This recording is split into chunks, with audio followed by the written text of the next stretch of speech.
Kịch Trung Review kính chào quý vị. Gia đình họ Cố ở Kinh Thành đến chúc thọ ông Giang. Giang tổng, Giang phu nhân, chúng tôi đến chúc thọ ông cụ. Cố tổng, Cố phu nhân, hoan nghênh. Hoan nghênh. Ôi chao, đúng rồi, nghe nói chứng tự kỷ của thiếu gia đã khỏi bệnh rồi. Chúc mừng, thật đáng mừng. Cuối cùng thì chữa khỏi bằng cách nào vậy? A Dận nhà chúng tôi dùng liệu pháp trò chuyện.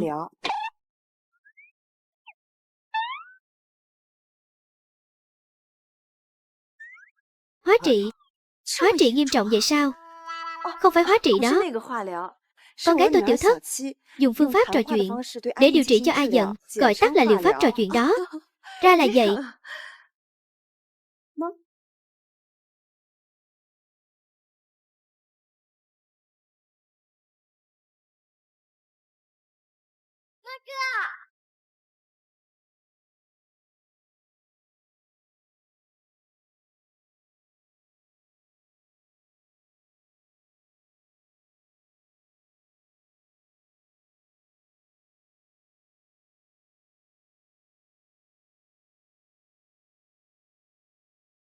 Anh ơi, anh nghe em kể một câu chuyện nữa đi mà. Đợi tiệc mừng thọ ông Giang bắt đầu, em sẽ không nói về nó nữa. Và em đảm bảo, lần này tuyệt đối không có mấy tình tiết kiểu mẹ kế Bạch Tuyết lại ở cùng quan đầu cường đâu.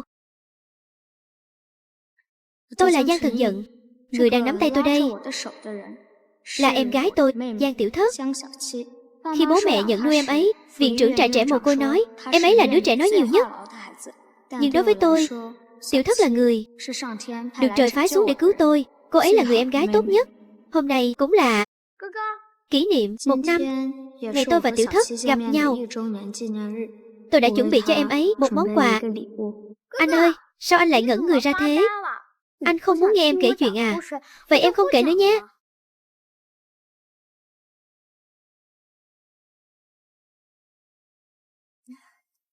Tiểu Thất, cháu đáng yêu quá. Dì thích cháu lắm. Ôi, con trai dì mà cũng có một cô em gái đáng yêu như cháu thì tốt biết mấy. À đúng rồi, đây là con trai dì, Cố Thanh Châu.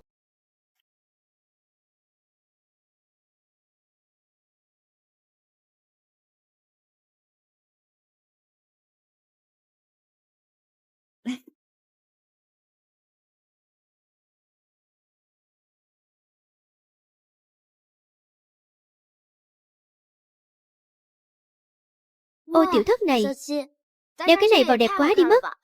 Đây là quà mẹ anh gửi tặng em. Quà gặp mặt, cháu cảm ơn dì ạ. Dì tốt quá. Vậy Tiểu Thất có muốn đến nhà dì chơi không?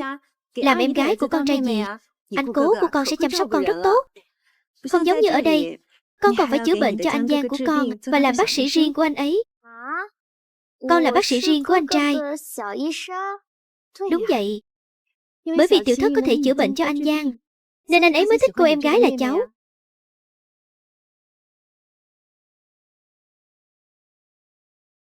Ý gì? Dì nói anh ấy bị bệnh nên mới nhận cháu làm em gái sao? Không phải đâu. Tùy người khác. Còn chê tôi nói nhiều, nhưng anh trai không giống họ. Tôi nói nhiều hơn nữa, anh trai cũng sẽ không chê tôi. Anh ơi, món quà này em có thể nhận không?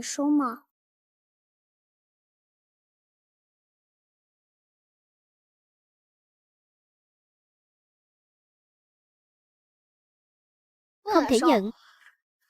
Sao em có thể vì một chiếc khóa vàng mà lại muốn đổi anh trai chứ? Em đâu có, với lại trước đây anh còn không chịu nhận em là em gái mà. Đó là gì?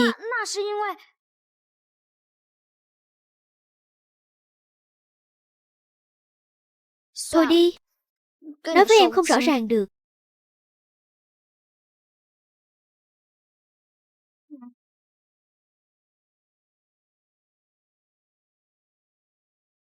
Anh ơi, trong túi anh có gì vậy? Cho em xem với. Cho em đi. Lão gia đến rồi.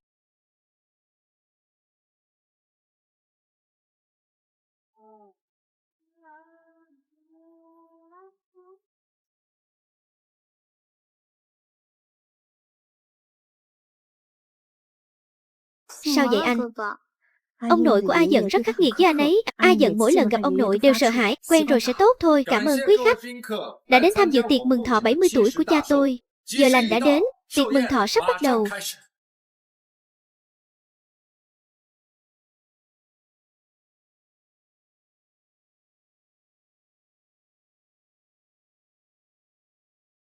Bây giờ đến lượt con cháu nhà chúng ta chúc thọ ông nội. Con là anh, con đi trước đi. Ông nội Giang, chúc mừng sinh nhật lần thứ 70 của ông Giang. Sức khỏe dồi dào, vạn sự như ý. Tốt.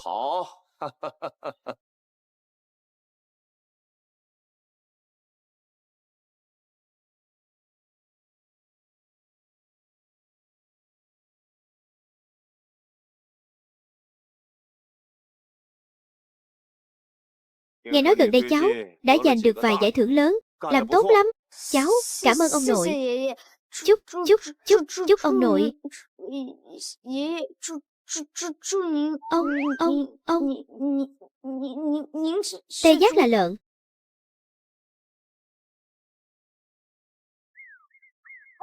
Anh Phong chắc chắn muốn chúc ông nội giống như một con heo con, ăn được ngủ được phải không?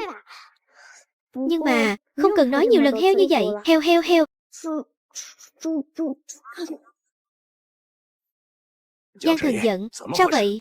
Vừa khen cậu học thành tài, cậu đã đắc ý quên mình rồi sao? Ba, A Dận chỉ là quá căng thẳng thôi.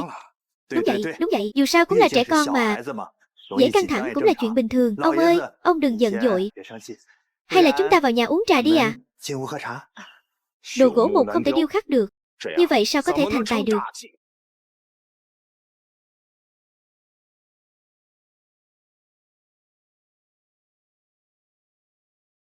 Thôi được rồi con trai, không sao đâu. Đúng vậy, anh trai đừng buồn. Là ông nội quá hung dữ. Cảm ơn. Anh trai, chúng ta là người một nhà, không cần cảm ơn nhiều lần như vậy. Anh bị nói lắp rồi.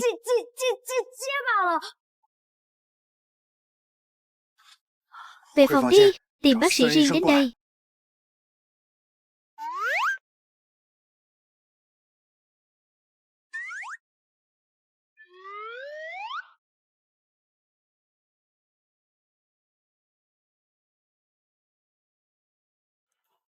Cơ thể không có vấn đề gì. Chứng nói lắp của thằng bé chắc là di chứng của bệnh tự kỷ. Anh có thể chữa khỏi không? Bao nhiêu tiền cũng được. Anh Giang, đây không phải là vấn đề tiền bạc. Trong ngành, đối với chứng nói lắp tâm lý này thì không có phương pháp điều trị nào cả. Anh nghĩ lại xem.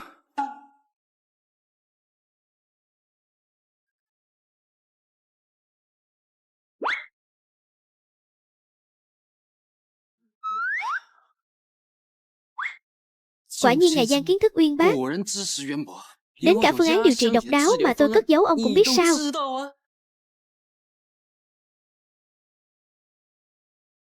Tôi vừa chuẩn bị trước đây. Chu kỳ điều trị khá dài đó. Các vị phải chuẩn bị kỹ càng. Đứa trẻ bị nói lắp lâu năm đã chuẩn bị tâm lý.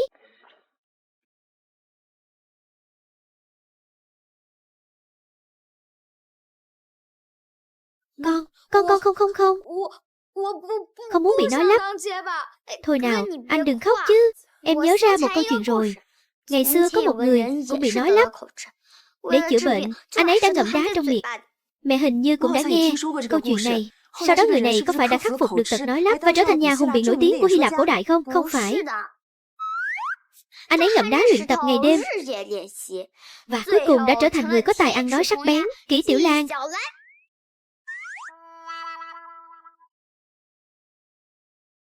Anh xong rồi. Anh đừng khóc mà. Răng sắc hàm đồng cũng tốt mà. Ăn quả óc chó không cần dùng dụng cụ. Anh khóc là chuyện nói lắp. Cũng không tệ đến thế đâu. Anh có thể mỗi lần nói chuyện chỉ nói một từ thôi. Như vậy người khác sẽ không biết anh nói lắp. Hơn nữa mỗi lần chỉ nói một từ thì ngầu biết mấy. Không được. Như vậy tôi sẽ không thể làm người thừa kế họ Giang. Ông sẽ thất vọng đó. Không đâu A Dận. Sau này con có thể làm một tổng tài lạnh lùng mà. Chủ tịch và tổng tài có gì khác nhau không à? Tổng tài lạnh lùng thì ít lời, mặt không cảm xúc. Vậy toàn những thứ vô bổ. Anh đừng buồn. Sau này em có thể kiếm tiền nuôi anh mà. Em gái nuôi anh trai. Nói ra cũng không mất mặt. Không được. Vừa rồi câu đó A Dận nói hình như không bị vấp. Đúng vậy. A Dận, con nói lại lần nữa xem.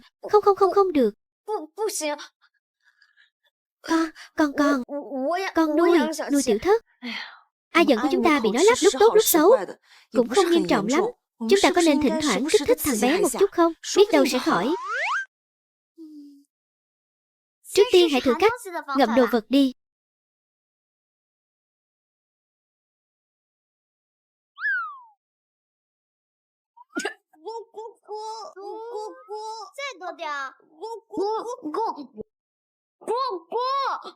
Con trai, con thử nói chuyện xem sao. Hương vị cũng ổn đấy. Con thất bại rồi. Mẹ, mọi người đến đi. A Dận, trước đây con không phải đã học thuộc rất nhiều bài văn sao? Những thứ con đã học thuộc chắc sẽ không bị dấp đâu nhỉ? Có lý đó. Anh trai, anh mau thử đi. Tiên đế lập nghiệp. Sự nghiệp chưa được một nửa mà đã sụp đổ rồi.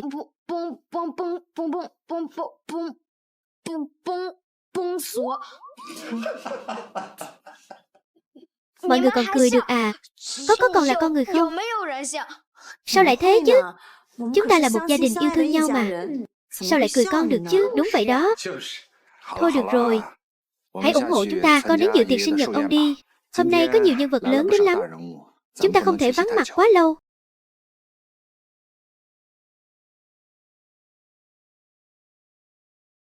Không có gì đâu ạ. Tiểu Phàm mà. Sau này nhà họ Giang sẽ dựa vào nhà họ Phàm. Ông Giang khách sáo rồi. Đây là phu nhân của cậu đúng không? Thật là xứng đôi vừa lứa. Cảm ơn ông. Giang lão, ông hiểu lầm rồi. Cô ấy là ông nội.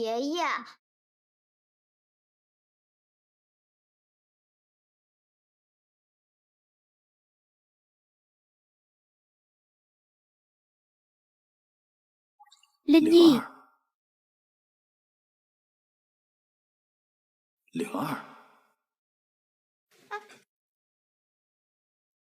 Sao đứa bé này lại giống Linh Nhi lúc nhỏ thế nhỉ? Chẳng lẽ Giang tổng, Giang phu nhân, đây là thiên kim của hai vị sao? Đáng yêu quá. Sao trước đây chưa từng gặp? Tiểu Thất là con gái nuôi của chúng tôi. Hơn nữa cũng không khác gì con ruột. Thì ra là vậy. Chào chú. Tiểu Thất. Chào chú. Phó tổng, anh đây là... Xin lỗi nhé. Cứ cảm thấy đã gặp ở đâu rồi. Tiểu Thất cũng đang nhìn tôi. Là có cảm ứng tâm linh giữa cha và con gái với tôi sao? Dịch. Mẹ ơi, chú này không có biểu cảm gì cả. Chắc là tổng tài lạnh lùng đó. Con bé này nói linh tinh. Xin lỗi anh Phó. Anh đừng để ý. Không sao, tôi và đứa bé này cũng coi như có duyên. Thôi đi. Bây giờ thân phận còn chưa xác định. Nhận người thân ngay không tốt. Hay là lấy một sợi tóc để đi giám định đi. Vậy mong gặp lại lần sau.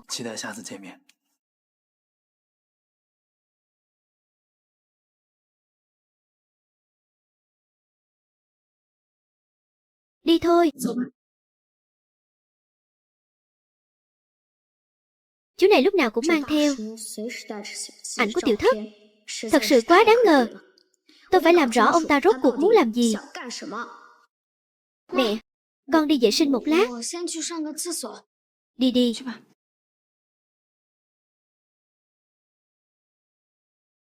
Cô nhìn xem, cô bé vừa nãy có phải rất giống Linh Nhi không? Cô bé đó rất có thể chính là con gái của tôi và Linh Nhi đã bị lạc trong vụ tai nạn năm đó. Anh Phó, Anh đừng vội vàng như vậy. Con gái anh đã mất tích hơn 8 năm rồi mà. Làm sao có thể đột nhiên xuất hiện ở đây được? Hơn nữa, trên đời này làm gì có chuyện trùng hợp đến thế chứ. Nếu cô bé đó thực sự là con gái ruột của anh, thì giờ anh cũng chẳng có bằng chứng gì cả. Người nhà họ Giang cũng sẽ không tin anh. Tôi đã tốn bao nhiêu công sức, khó khăn lắm mới đến được bên cạnh anh Phó Thâm. Vậy mà tại sao con nhóc này lại xuất hiện đúng lúc này chứ? Đáng ghét thật. Không đúng, Tiểu Thất là con nuôi nhà họ Giang. Gần như có thể khẳng định rằng con bé chính là con gái của tôi.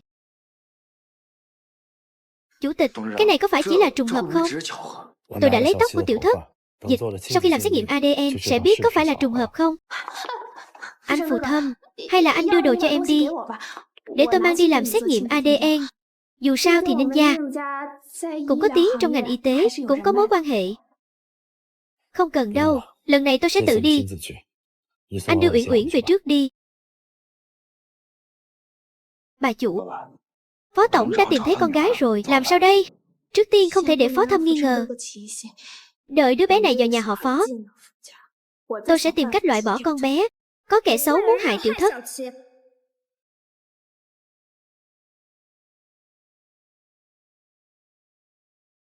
Tiểu Thất, Tiểu Thất, anh trai, anh về rồi à? Có chuyện quan trọng. Chuyện quan trọng? Sao lại không nói được? Làm ta sốt ruột quá. Đây là cháu gái nhỏ của ta sao? Thật đáng yêu. Cảm ơn ông nội. Chúc ông nội cát tường như ý, sức khỏe dồi dào. Cảm ơn cháu.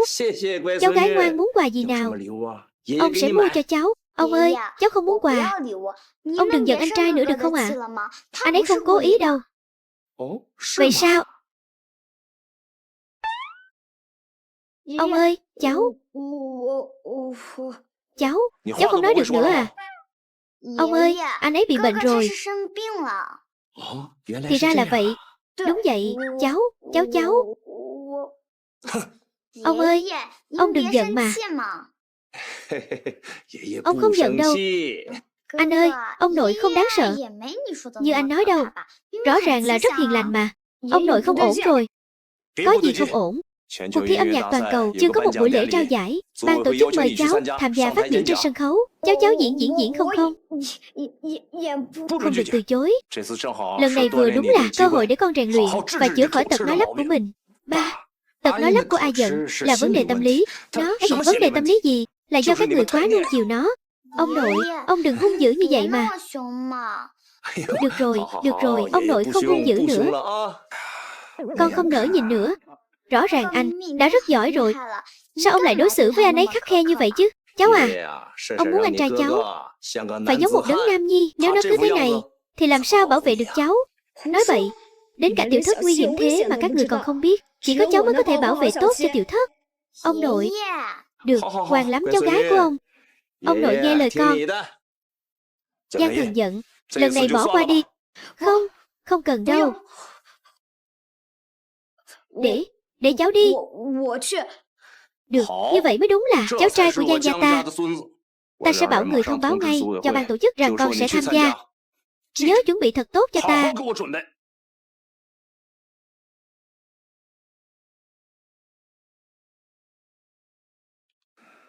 A Giận, với tình trạng của con bây giờ có thể lên sân khấu phát biểu không? Buổi lễ cấp bậc này nếu làm hỏng thì hậu quả rất nghiêm trọng. Chắc chắn có cách.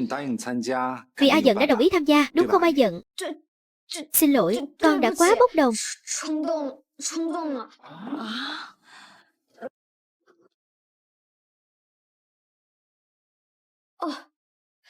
Con vừa thấy.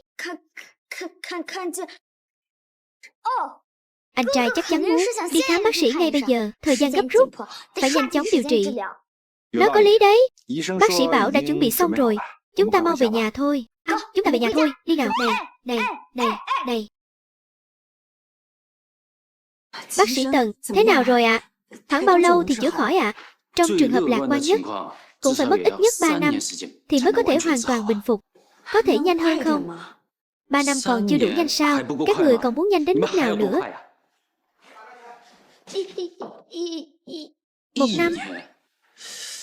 1 năm, hơi quá sức rồi. Nhưng nếu kết hợp nhiều phương pháp điều trị cùng lúc thì chữa khỏi trong vòng 1 năm cũng không phải là không thể. Một ngày. Một ngày.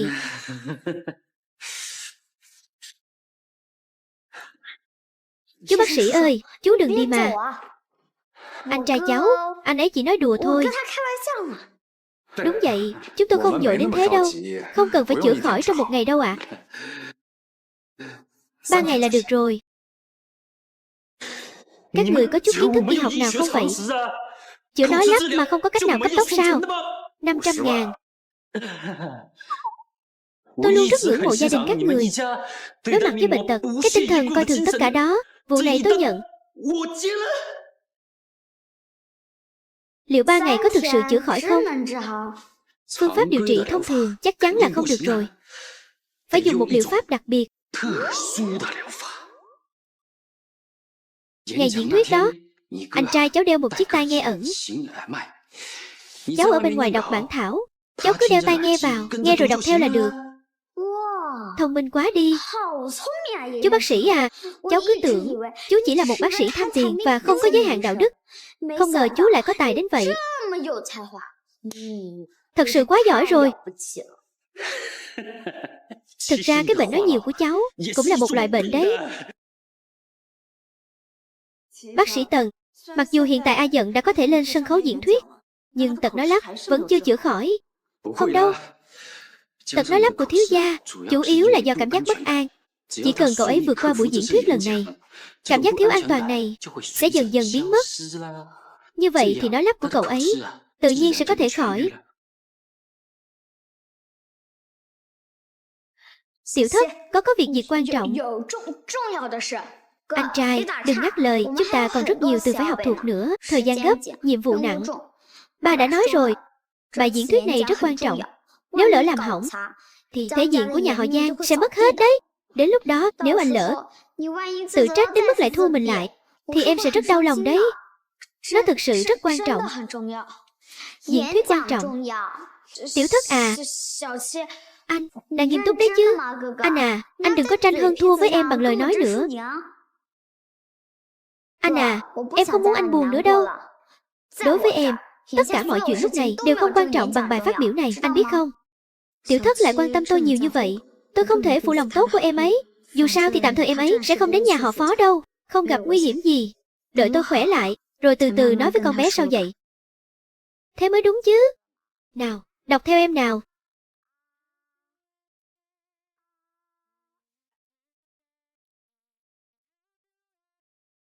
Tập hôm nay đứng ở đây để nhận giải thưởng nhạc sĩ thiếu niên. Con cảm thấy rất vinh dự, đóng góp một phần sức lực nhỏ bé cho sự phát triển của sự nghiệp âm nhạc. Xin cảm ơn tất cả những người bạn đã ủng hộ sự nghiệp âm nhạc. Cảm ơn mọi người. Tuyệt quá anh ơi. Anh đã có thể đọc trọn vẹn theo em một lượt rồi. Chỉ là vẫn chưa được trôi chảy lắm. Trong ngày còn lại, chúng ta hãy cố gắng xử lý xong bản thảo này nhé. Được. Tuyệt lắm. Anh uống chút nước đi, chúng ta tiếp tục nào.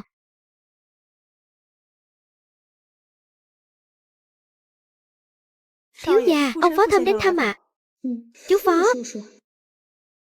Chẳng lẽ chú ấy đến để đón Tiểu Thất đi sao? Phải nói cho em gái biết, nhà họ Phó có kẻ xấu.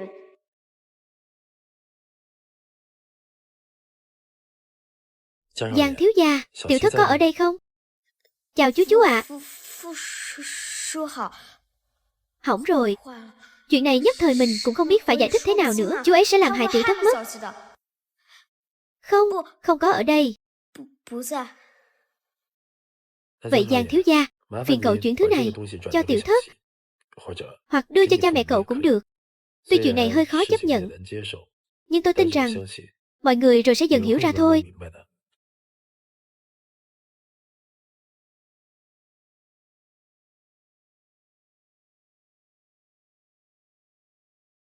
Đây chắc hẳn là báo cáo xét nghiệm ADN rồi. Tiểu Thất tạm thời không thể xem cái này.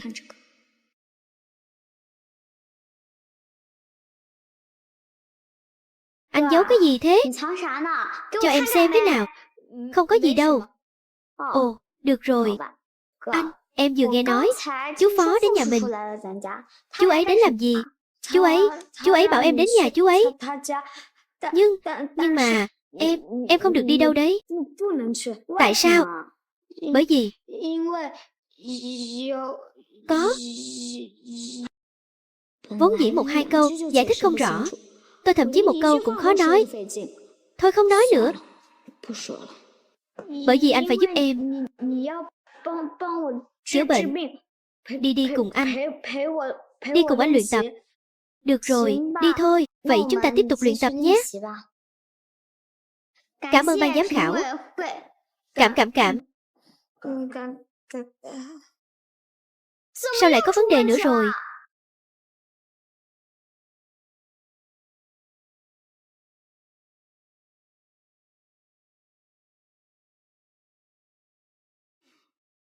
Sao tự nhiên lại gặp vấn đề nữa rồi? Vừa nãy đã xảy ra chuyện gì vậy? Đâu có xảy ra chuyện gì đâu. Chỉ là có một vị khách đến thôi. Cháu đã hỏi anh ấy vài câu, bảo anh ấy đọc lại bản thảo. Thế là anh ấy không đọc được nữa. Giang thiếu gia, cậu có chuyện gì phải giấu tiểu thất sao? Không có. Sao tự nhiên lại nói lắp thế kia? Anh ơi, có phải vừa rồi em nói nhiều quá làm anh phiền rồi không?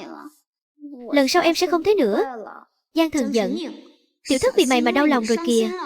Ốt cuộc mày đang làm cái gì vậy?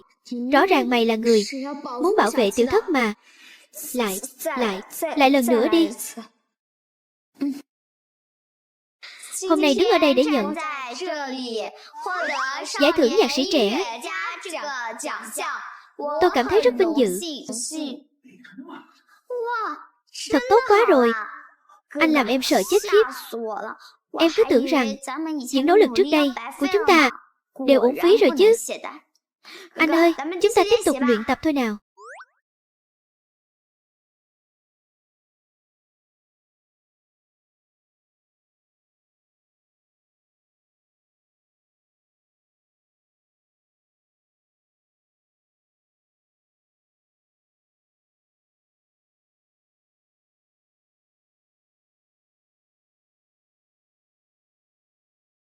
Đeo tai nghe hết rồi chứ. Tiểu thất à, con cứ đọc lời thoại vào tai nghe này. Giang thiếu gia bên kia sẽ nghe thấy đấy. Ai giận, đừng căng thẳng. Hít thở sâu, thả lỏng đi. Phải tin tưởng vào 3 ngày luyện tập vừa qua. Không sao đâu con trai. Dù thế nào đi nữa, con vẫn là đứa trẻ ngoan của nhà họ Giang ta. Đúng vậy, anh đừng căng thẳng.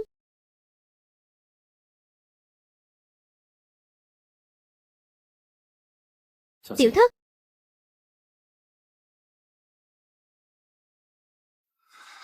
Đợi chút.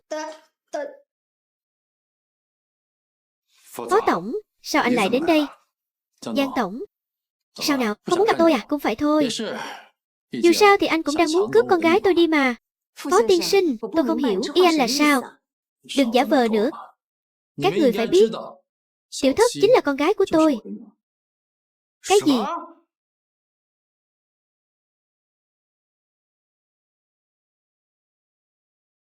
Cái gì? Chú Phó là ba ruột của mình. Tiểu thất, năm đó con đột nhiên biến mất. Ba đã tìm con suốt 8 năm. Cho đến lần trước gặp con ở buổi tiệc.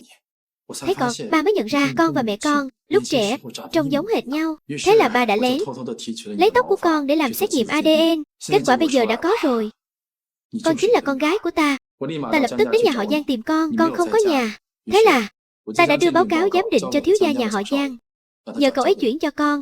Ta vẫn luôn mong chờ cha con chúng ta có thể đoàn tụ. Ta đã mòn mỏi chờ đợi. Đến tận hôm nay mới phát hiện ra họ căn bản là không hề nói cho con biết sự việc. Sao có thể như vậy được? Tôi chưa từng nhìn thấy cái bản giám định mà cậu nói. Là cậu đã không chuyển. Thảo nào cha mẹ cậu không biết. Hóa ra là cậu cố tình giấu báo cáo giám định đi. Cháu không phải. Cháu Ông Phó, liệu có hiểu lầm gì không ạ? Ai giận sẽ không làm những chuyện như thế này. Chuyện này không thể nào. Anh trai đã làm. Tại sao anh ấy lại làm vậy? Làm gì? Anh ấy muốn giữ con ở bên, chữa bệnh cho anh ấy. Ý anh là sao? Ý tôi là thằng bé giấu tiểu thất, không cho tiểu thất rời đi, là để chữa bệnh cho nó. Cả nhà các người đã coi con gái tôi như công cụ chữa bệnh. Không phải đâu chú Phó. Bố mẹ và anh trai đều rất tốt với cháu, chú hiểu lầm họ rồi. Đúng vậy, thưa ngài Phó, cả nhà chúng tôi đều coi Tiểu Thất như người thân thật sự.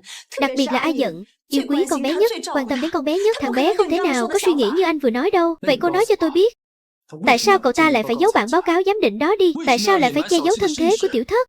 Cậu ta căn bản không hề quan tâm đến cảm nhận của Tiểu Thất. Đây chẳng phải là đang coi con gái tôi là công cụ thì là gì? Tiếp theo, hãy cùng dành những tràng pháo tay nồng nhiệt nhất để chào đón nhạc sĩ Giang Thần Dận lên sân khấu phát biểu. Được rồi, đừng ồn ào nữa. Anh trai lên sân khấu rồi, việc quan trọng nhất bây giờ chính là bài phát biểu. Tiểu Thất, em tin anh trai. Dựa vào anh ấy là không thể nào làm ra chuyện như vậy được. Nếu anh ấy biết thân thế của con, anh ấy nhất định sẽ nói cho tôi biết. Nhưng anh ấy lại không làm vậy. Vậy thì chứng tỏ anh ấy hoàn toàn không hề cầm được bản báo cáo giám định này.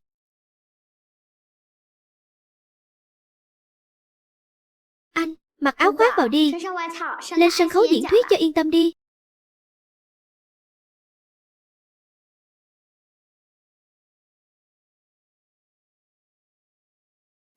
Đây là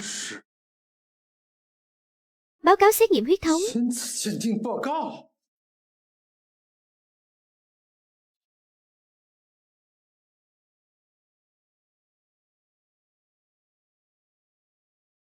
Báo cáo giám định, chẳng lẽ là anh giấu đi sao? Sao có thể chứ?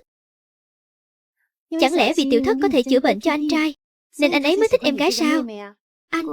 Anh ấy thật sự là khi cần em mới thân thiết với em sao? A Dận, sao con lại?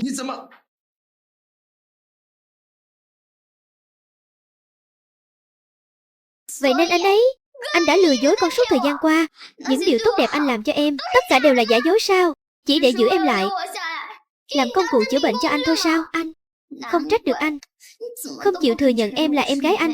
Anh không trách được anh khi gặp ông nội lại căng thẳng mới chịu kéo em. Không trách được, chúng ta đã luyện tập lâu như vậy. Anh vẫn đột nhiên nói lắp. Anh, hóa ra anh trai à? Anh chưa từng thích em, chỉ coi em như công cụ chữa bệnh của anh thôi. Những đứa trẻ trong trại mồ côi đều không thích em. Em đã tưởng anh trai khác biệt, hóa ra anh cũng lừa dối em. Không phải đâu Tiểu Thất. Tôi xin lỗi, ông Phó. Xin lỗi Tiểu Thất. Đều tại tôi không dạy dỗ A Dận tốt. Thôi đi. Tiểu Thất đứa trẻ còn nhỏ, không hiểu chuyện là bình thường. Vừa rồi cũng tại tôi quá kích động.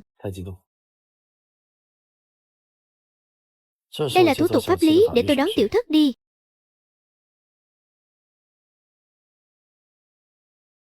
Đi thôi, Tiểu Thất. Tiểu Thất. Không thể đi được. A Dận, đủ rồi. A Dận, chúng ta không có quyền chiếm giữ Tiểu Thất. Phải để Tiểu Thất tự mình lựa chọn. Tiểu Thất. Em không thể về được. Giúp anh chữa bệnh. Ở bên anh. Ở bên anh luyện tập. Em biết bài diễn thuyết này rất quan trọng. Em không thể về được vì em phải giúp anh diễn thuyết, đúng không? Không phải. Vậy tại sao anh không cho em về? Vì anh không nỡ xa em.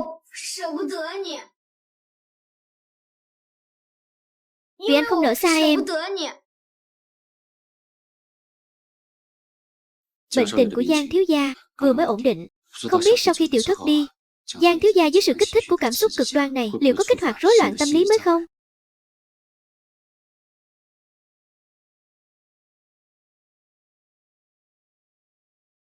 Anh đương nhiên không muốn em đi, bởi vì bây giờ anh cần em. Anh chỉ khi cần đến em mới nhận em là em gái. Nếu ngay từ đầu anh không cần em, cũng sẽ giống những người khác, ghét bỏ em, mong em biến đi.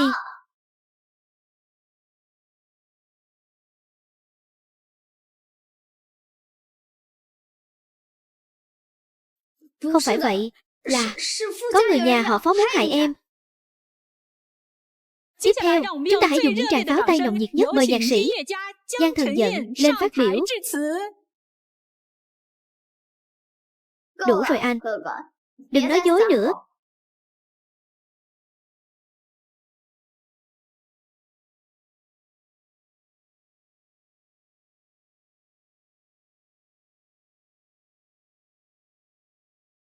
A Dận.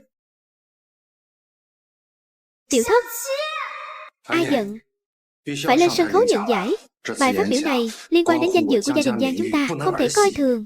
Hòa giải dân sự. A Dận, nghe mẹ nói, con phải cho tiểu thất một chút thời gian để chấp nhận tất cả. Lên sân khấu trước đi, không thể để những nỗ lực của tiểu thất trước đây đều đổ sông đổ bể. Những chuyện tiếp theo, cứ để chúng ta giải thích.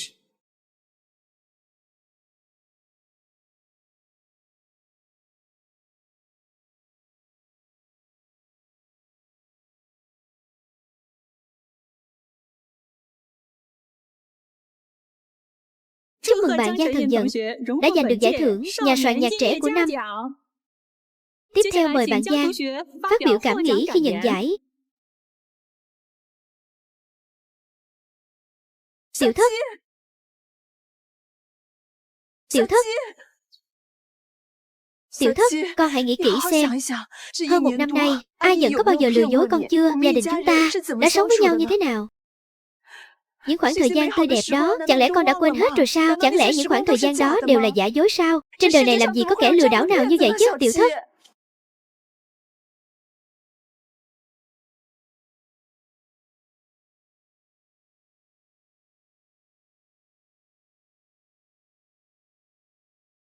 Tiểu thất.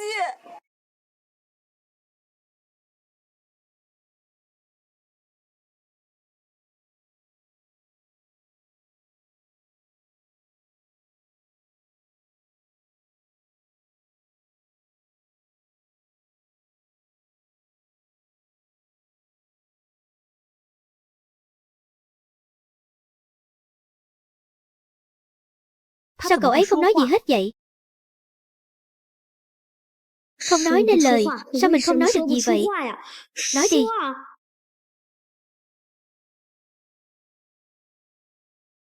Tôi.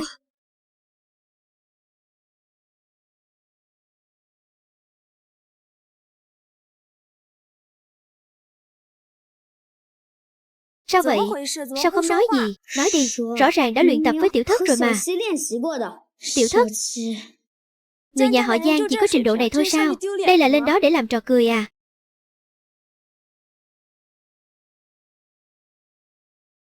Xong rồi, tất cả đều xong rồi.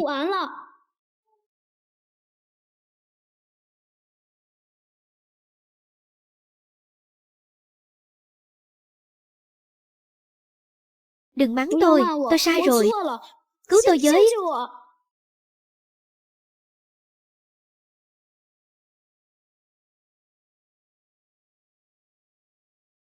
Chào mọi người.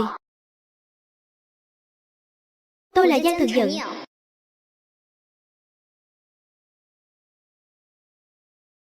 Giang Thần Dận.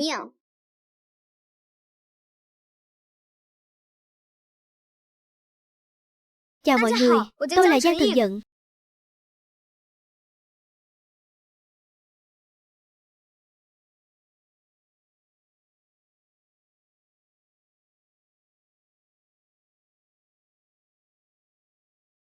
Anh đừng lo. Đọc theo em. Cảm ơn ban giám khảo đã trao cho tôi vinh dự này. Cảm ơn ban giám khảo đã trao cho tôi vinh dự này. Âm nhạc đối với tôi là niềm đam mê tôi luôn theo đuổi trong nhiều năm qua, cũng là động lực để tôi không ngừng vượt qua chính mình. Từ những nốt nhạc đầu tiên tôi khám phá, để hôm nay đứng trên bục vinh quang, mỗi lần luyện tập đều là sự kiên định với tình yêu âm nhạc ban đầu. Âm nhạc là sự đồng điệu vượt qua ngôn ngữ, là cầu nối truyền tải cảm xúc. Trong tương lai, tôi sẽ tiếp tục đào sâu vào lĩnh vực âm nhạc, mài dũa kỹ năng, khám phá giới hạn, với những tác phẩm trưởng thành hơn để đền đáp sự công nhận của mọi người, góp một phần nhỏ bé vào sự phát triển của sự nghiệp âm nhạc. Cảm ơn tất cả những người bạn đã ủng hộ sự nghiệp âm nhạc của tôi. Cảm ơn mọi người.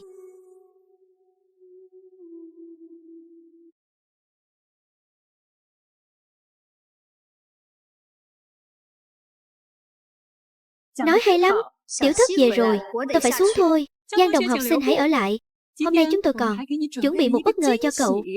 Sau khi được ban giám khảo đề cử và Hiệp hội âm nhạc nhất trí thông qua, hôm nay chúng tôi sẽ trao cho bạn Giang Thần Dận giải thưởng cao quý nhất trong ngành âm nhạc. Giải thưởng bậc thầy âm nhạc.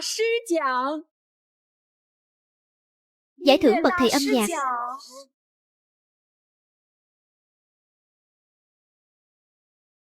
Hỏng rồi, tôi chưa chuẩn bị bài phát biểu. Có vẻ như thần đồng piano của chúng ta đã bị bất ngờ làm cho choáng váng. Chẳng lẽ hôm nay em chỉ chuẩn bị bài phát biểu cho giải thưởng thiếu niên thôi sao? Đúng vậy. Có vẻ như bạn Giang của chúng ta rất thích đùa. Tiếp theo, xin mời em lên sân khấu.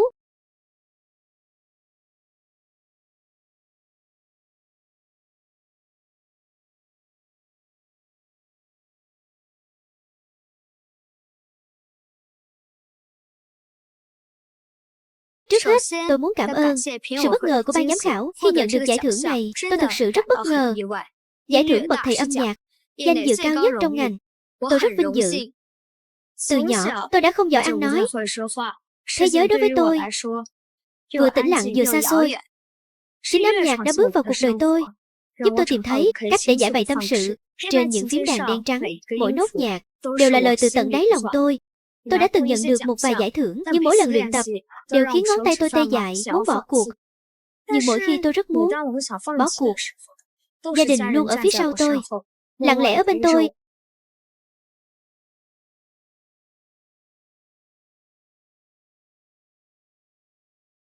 Không ngờ con trai chúng ta ngẫu hứng cũng giỏi như vậy. Không cần Tiểu Thất đọc theo nữa. Chồng ơi, anh không biết sao, con trai chúng ta không thể thiếu Tiểu Thất. Chỉ khi có Tiểu Thất ở bên, nó mới là một người hoàn chỉnh, thì con mới có thể trở lại là A Dận đầy nhiệt huyết như xưa, cứu rỗi lẫn nhau. Đây chính là cứu rỗi lẫn nhau. Đặc biệt là Tiểu Thất, em gái của tôi, khi tôi khép kín nhất, sợ hãi nhất khi giao tiếp với mọi người, chính là em ấy dùng những câu chuyện không ngừng nghỉ lấp đầy tai tôi. Cũng chính là em ấy dùng bàn tay nắm chặt không buông, kéo tôi ra khỏi chính mình, từ thế giới nhỏ bé tăm tối kéo tôi ra. Tiểu Thất, không ngờ em đến nhà chúng ta đã được 1 năm rồi. Cảm ơn em. Trong lúc anh khép kín và u ám nhất, em đã đưa tay ra với anh. Chính em đã mang đến ánh nắng và tiếng cười cho gia đình này. Em cũng đã sớm trở thành người thân không thể thiếu trong cuộc đời chúng ta. Bố mẹ và anh vẫn luôn cố gắng hết sức để giúp em tìm bố mẹ ruột. Nhưng em phải nhớ, dù kết quả thế nào, chúng ta mãi mãi là gia đình của em. Em gái yêu quý nhất của anh. Em ấy luôn nói, anh ơi, anh làm được mà, một lần không được thì làm lại lần nữa. Lời nói của em ấy đã trở thành động lực lớn nhất để tôi luyện tập. Anh sẽ mang theo tấm lòng ban đầu này và tiếp tục đi trên con đường âm nhạc mãi mãi. Cảm ơn mọi người.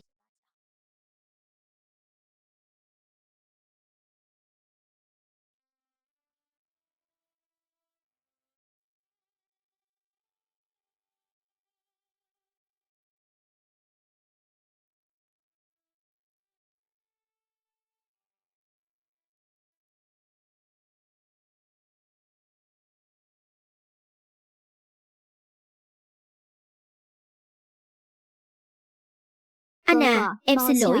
Em đã hiểu lầm anh. Anh lo lắng em gặp nguy hiểm. Nếu có người muốn hại em, thì mẹ em cũng sẽ gặp nguy hiểm. Em phải quay về thôi.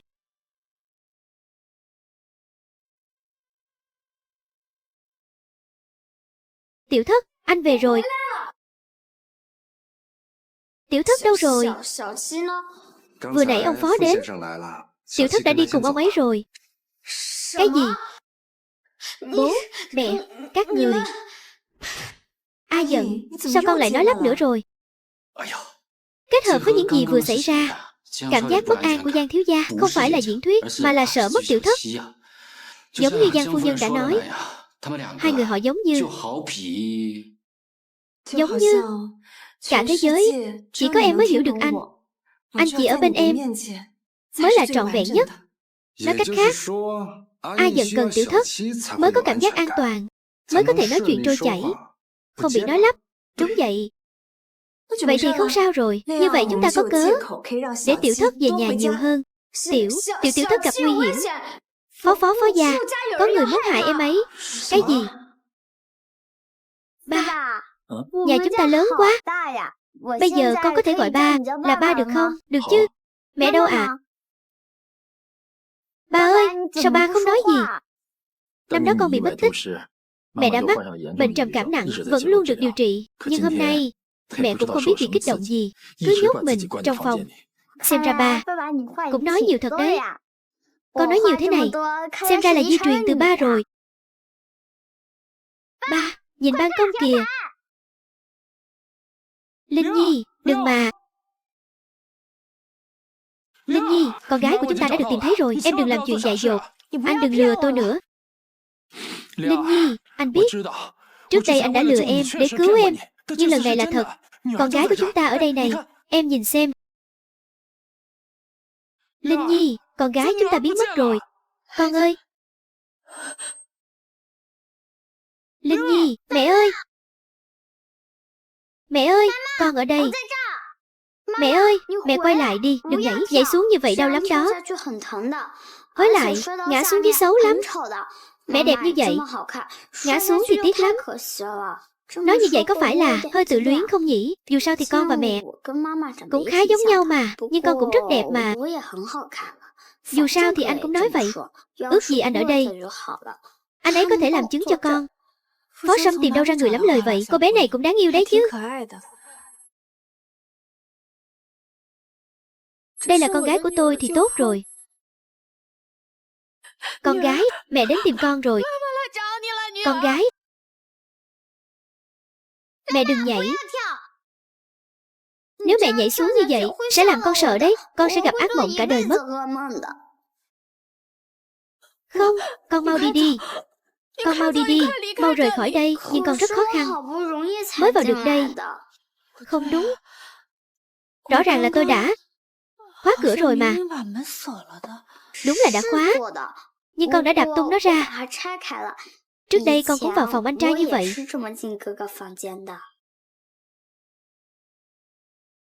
Mẹ ơi, trông mẹ có vẻ rất sốc. Thực ra, mở loại cửa này không khó. Chỉ cần tìm đúng cách là có thể mở ra ngay.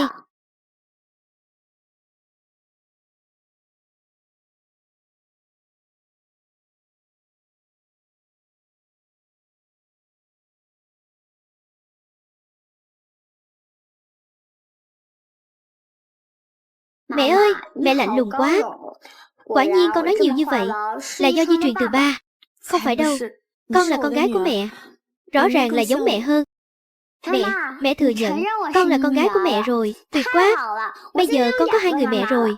Trước đây Tiểu Thất không có ai cả. Tiểu Thất, nếu con rảnh, mẹ Giang hy vọng con có thể về nhà một chuyến. Kể từ khi con đi, ai giận lại nói lắp rồi. Mẹ Giang, mẹ đừng lo lắng, con sẽ về ngay đây. Con yêu đừng đi, mẹ sẽ không bao giờ rời xa con nữa. Con đừng rời xa mẹ, được không? Mẹ đừng khóc. Tiểu Thất sẽ không đi đâu. Mẹ cũng đừng nhảy lầu nữa, được không? Tiểu Thất không muốn mất mẹ. Mẹ sẽ không nhảy nữa. Mẹ sẽ không bao giờ nhảy nữa. Con yêu, mẹ thật sự rất nhớ con. Linh Nhi, Tiểu Thất, đừng lại đây. Em không sao chứ? Tránh xa chúng tôi ra. Anh không lại gần, con gái anh đã tìm về rồi. Em vẫn còn giận anh sao? Hay là em đang giận Uyển Uyển? Anh đã nói với em rồi, tôi và Uyển Uyển chỉ là bạn bè. Uyển Uyển là ai? Tại sao mẹ lại giận cô ấy? Anh Phó Thâm.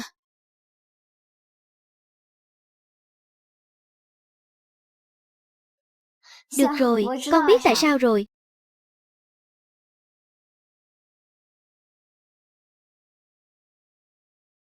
Lần thứ 5 rồi đó. Ai giận? Con làm loạn đủ chưa? Tiểu Thất vừa nhắn tin nói rồi, con bé sẽ về nhanh thôi. Đã lâu lắm rồi. Tiểu Thất mới đi chưa được nửa ngày. Vậy cũng là lâu rồi. Rất nguy hiểm. Rốt cuộc có nguy hiểm gì? Con lại không nói. Một lúc không nói rõ được.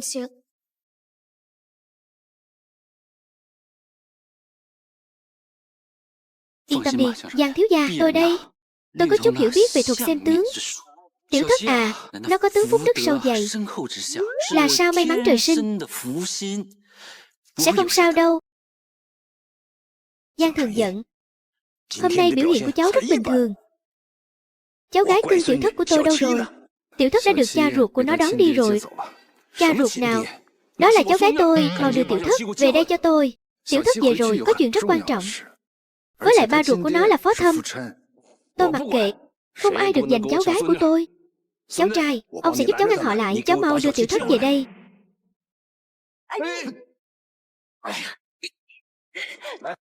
Cứ để thằng bé đi. Ôi, thật là hồ đồ. Bạch Linh, em bình tĩnh lại đi. Anh Phó Thâm, em nghe nói chị Bạch Linh muốn nhảy lầu nên em đã vội vàng chạy đến đây. Cô ấy không sao chứ? Dì ơi, mẹ cháu đang đứng sờ sờ ở đây. Sao dì không hỏi trực tiếp cô ấy? Cháu là con gái của anh Phó Thâm đúng không? Dễ thương quá. Tiểu Thất, chúng ta đi thôi, đừng nói chuyện với cô ta. Chị Bạch Linh, em xin lỗi. Vừa rồi em không nhìn thấy chị. Con gái chị tên Tiểu Thất đúng không? Dễ thương quá, dì có thể ôm bé không? Lại đây Tiểu Thất, đừng chạm vào con gái tôi.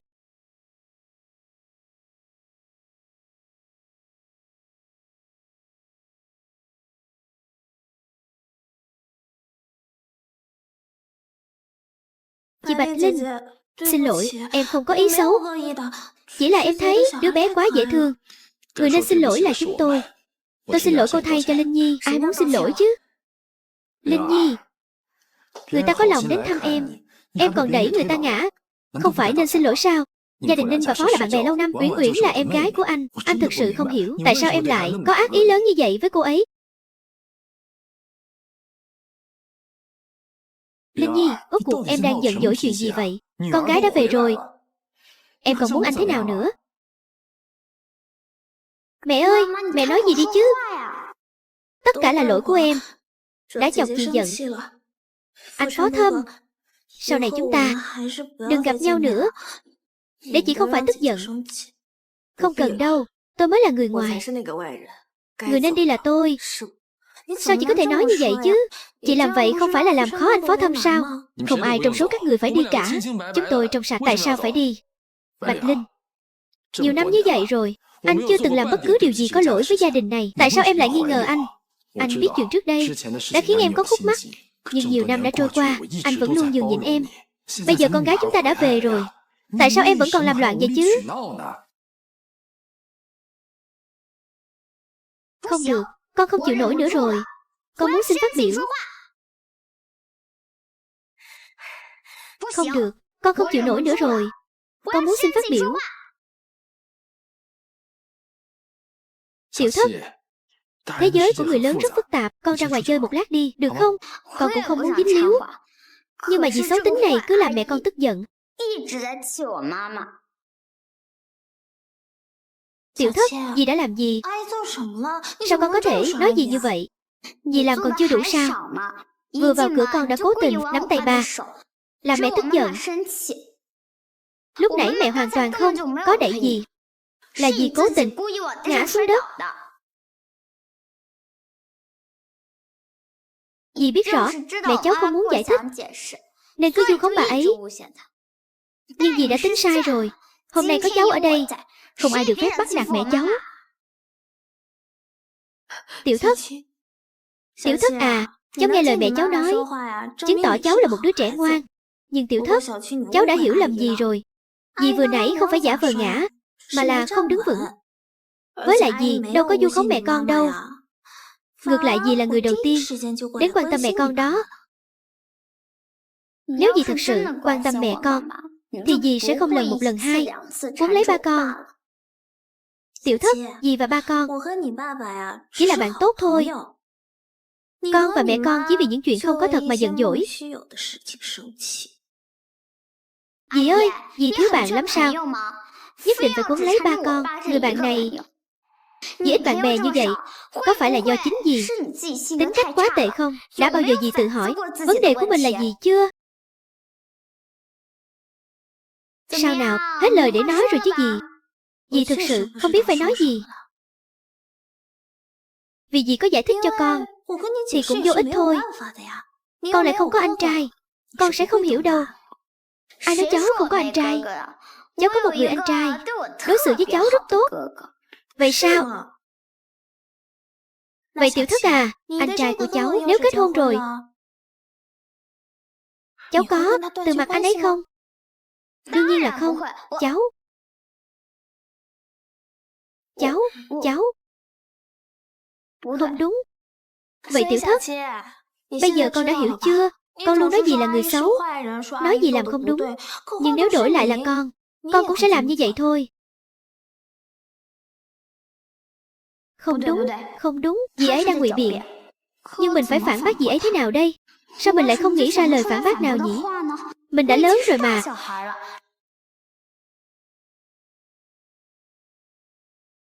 Sao vẫn có lúc không nói nên lời thế này?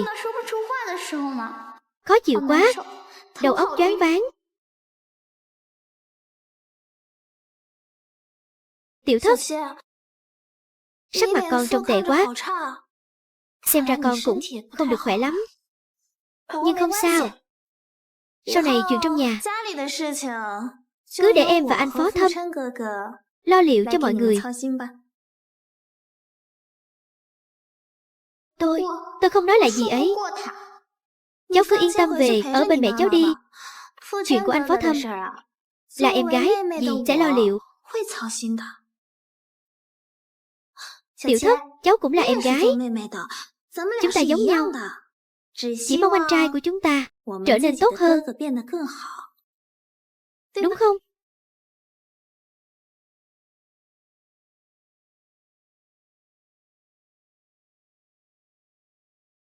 Tiểu thất không giống gì xấu này chút nào.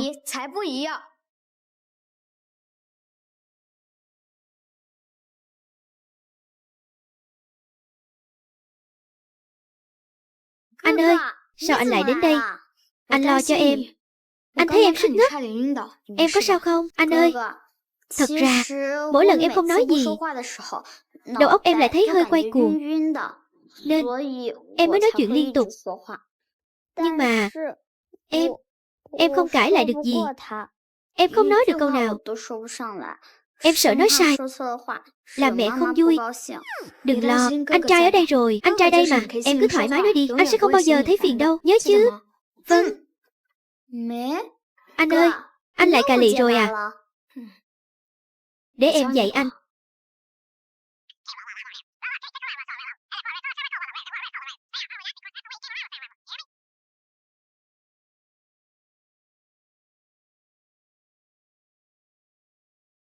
Đây là anh trai mà tiểu thất nói. Thanh mai trúc mã. Thật tốt. Em đột nhiên nhớ chuyện của chúng ta hồi nhỏ. Tiểu thất, hồi nhỏ dì và ba của con cũng giống như các con, luôn chơi cùng nhau. Tiểu thất, con rất giống ta. Tiểu thất đáng yêu hơn dì nhiều. Nếu nói giống tiểu thất thì dì này mới giống hơn. Tiểu thất, đây là chị ruột của em à? Anh trai, đấy là mẹ của em.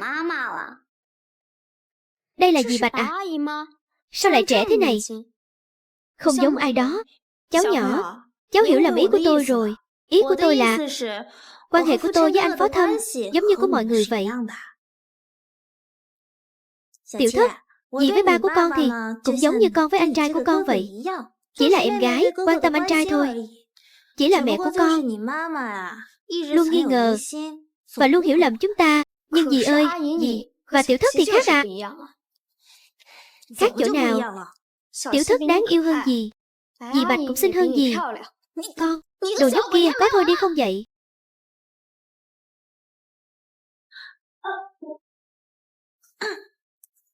Anh Phù Thâm, em không phải là nó. Xin lỗi dì, con nói sai rồi, con không nói nữa. Anh đừng để ý đến dì ấy. Anh không nói sai. Dì Ninh, anh trai cháu nói đúng. Cháu và dì không giống nhau. Dì nói, dì đối với ba cháu giống như cháu đối với anh trai cháu vậy. Nhưng nếu cháu là dì, cháu sẽ không bao giờ làm như vậy. Dì cứ chọc giận mẹ cháu. Đợi bà ấy giận rồi, lại nói bà ấy nhạy cảm. Hết lần này đến lần khác rõ ràng là dì cố tình gây sự. Cuối cùng lại giống như mẹ cháu đang gây rối vậy. Cháu làm những chuyện xấu xa như vậy, cháu và mẹ tôi không làm được đâu. Vì mẹ cháu và cháu đều là người tốt, còn dì mới là người xấu. Đây chính là điểm khác biệt lớn nhất giữa chúng ta. Thôi nào tiểu thất, ba biết con không thích dì Ninh, nhưng ba quen dì Ninh lắm. Dì ấy không phải người xấu. Ba ơi, sao ba lại bên dì ấy? Tiểu thất đừng giận. Ba em chính là không phân biệt được người tốt kẻ xấu. Ngay cả thuộc hạ của ông ta bị mua chuộc mà ông ta cũng không hay biết cái gì. Cái hôm chú đến dự tiệc thọ của ông nội cháu, cái người thuộc hạ chú dẫn theo là người xấu. Ông chủ của hắn ta muốn hắn ra tay với tiểu thất. Hắn đã đồng ý.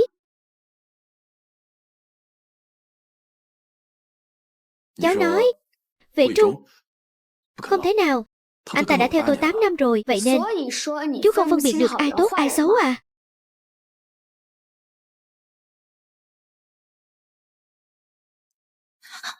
Lại đây.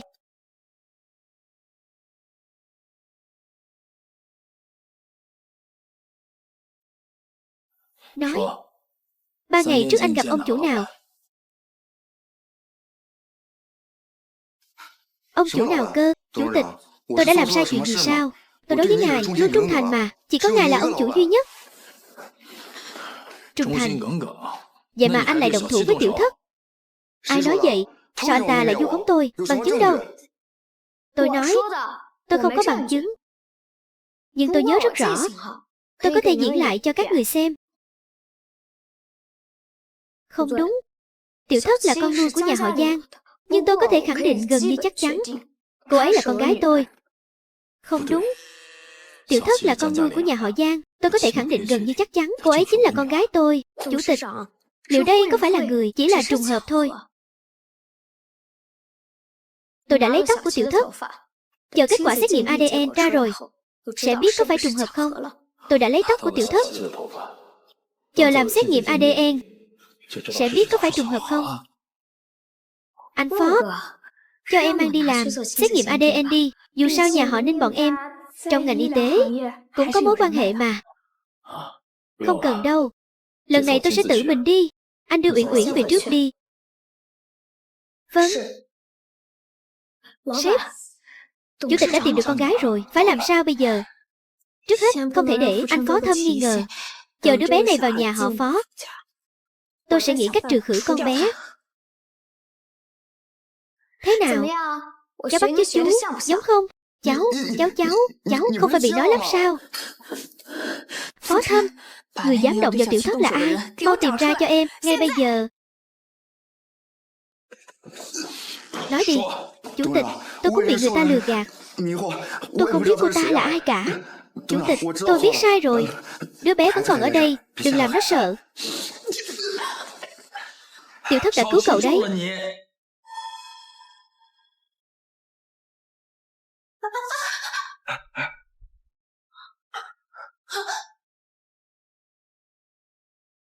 Chờ đã.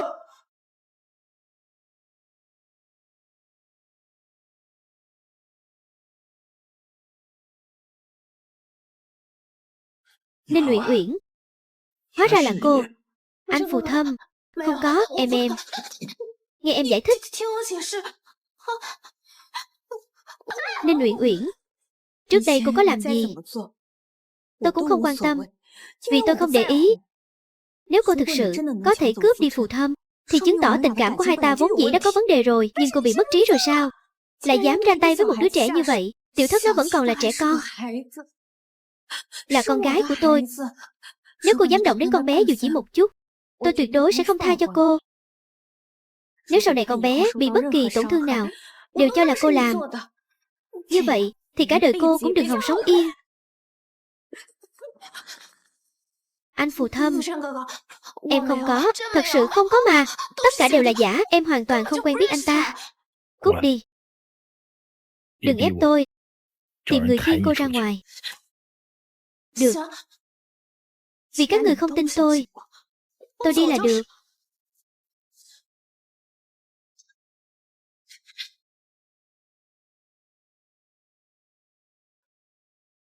Chủ tịch, tha cho tôi lần này. Người đâu?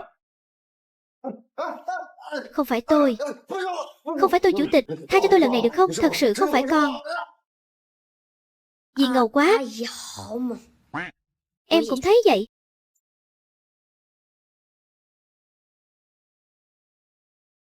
Tiểu thất, vừa nãy mẹ có làm con sợ không? Không ạ. Vừa nãy mẹ trông ngầu ghê. Con thích lắm. Cháu bé, cảm ơn cháu đã giúp dì và tiểu thất. Vừa nãy dì có làm cháu sợ không? Có một chút ạ. chưa đã mắt nhìn gì vả mặt trà xanh.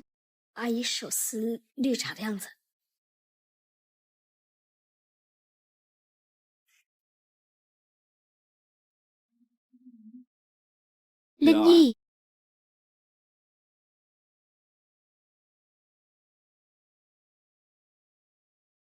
anh trai, anh nói xem, ba em có dỗ được mẹ em không? Khó nói. Linh Nhi, anh biết anh sai rồi. Là do anh không nhìn rõ những người xung quanh. Lúc anh còn quá trẻ đã quen biết em. Anh đã nghĩ tất cả mọi người trên thế giới này đều tốt bụng và xinh đẹp như em vậy. Giờ anh mới nhận ra, người tốt bụng và xinh đẹp chỉ có mình em. Ba em là tay sát gái. Anh đồng ý.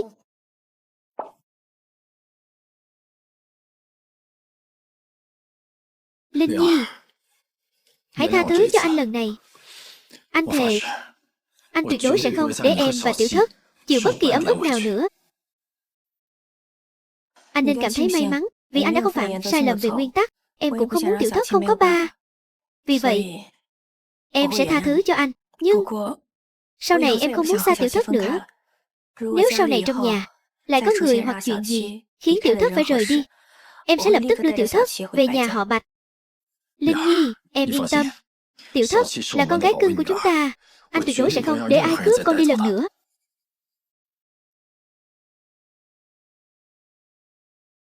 Tiểu Thất vừa mới quậy cả buổi, quần áo đều bận hết rồi. Mẹ đưa con đi tắm nhé, được không? Được ạ. Anh đợi em ở đây nhé. Vậy đi thôi. Linh Nhi, em yên tâm. Anh nhất định sẽ tiêu diệt hết tất cả những yếu tố khiến Tiểu Thất rời đi. Ai vậy? Cháu. Đi thôi.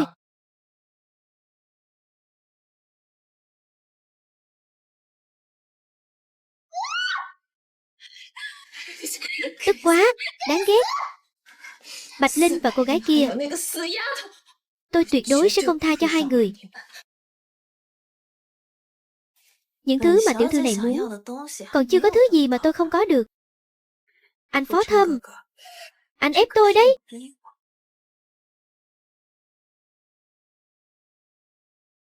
Này, thông báo xuống, dưới trướng nhà họ Ninh, tất cả các nhà cung cấp chip đều chấm dứt hợp tác với tập đoàn họ Phó.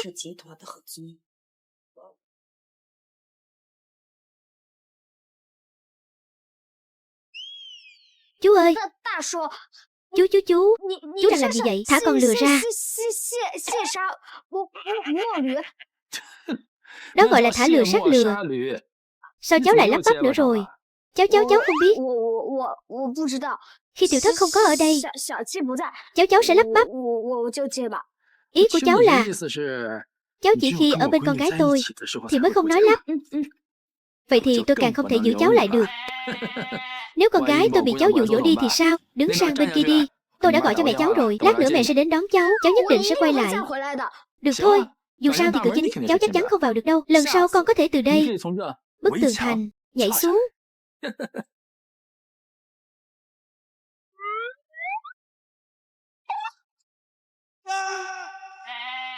Ồ, chú Phó. Chào chú ạ.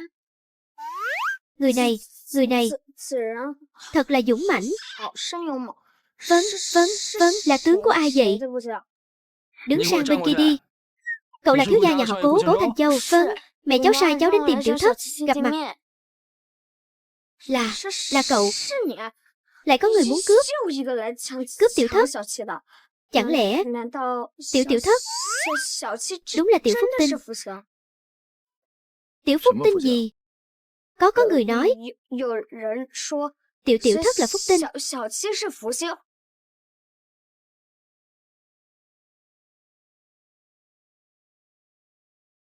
Phó tổng, không hay rồi. Tập đoàn Ninh Thị đột nhiên gây khó dễ. Tất cả nhà cung cấp đồng loạt chấm dứt hợp tác. Mấy dây chuyền sản xuất cốt lõi của công ty đang đối mặt với nguy cơ ngừng hoạt động.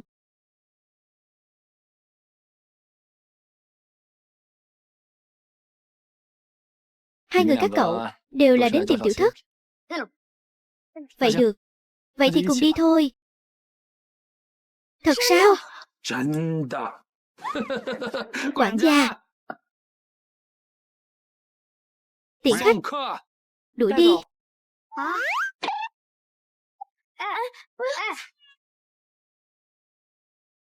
Đều là đến tìm con gái của ta. Xem ra sức hút này là do ta truyền lại rồi.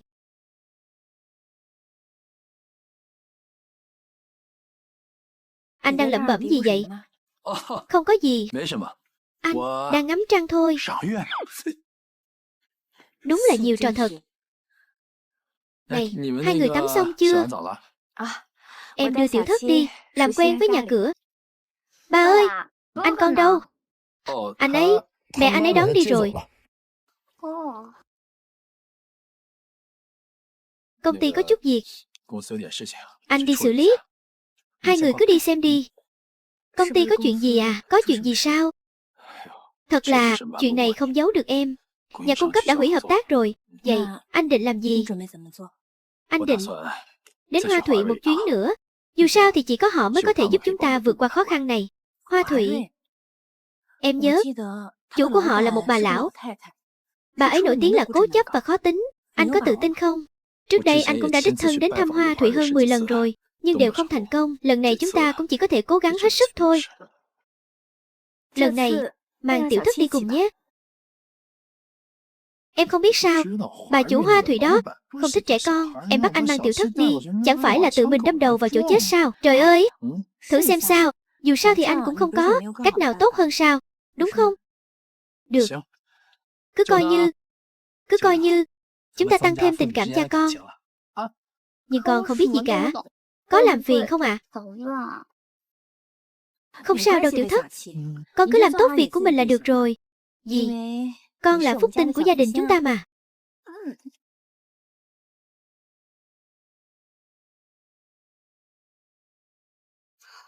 Này, chú ý an toàn nhé. Ba ơi, nhà cung cấp là gì ạ? Nhà cung cấp à, là những đối tác cung cấp linh kiện quan trọng cho công ty của ba. Bây giờ, những đối tác này đều bị người khác gọi đi rồi. Vậy chúng ta đi tìm đối tác mới đi à? Đúng vậy. Ba ơi, yên tâm đi, con rất giỏi kết bạn. Con giúp ba. Được, vậy thì nhờ hết vào con đấy. Phúc tinh của ba.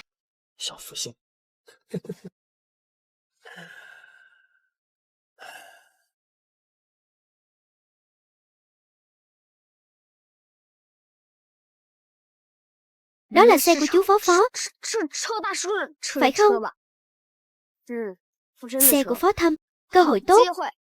Tranh thủ lẻn vào tìm Tiểu Thất. Tôi cảnh cáo cậu đấy.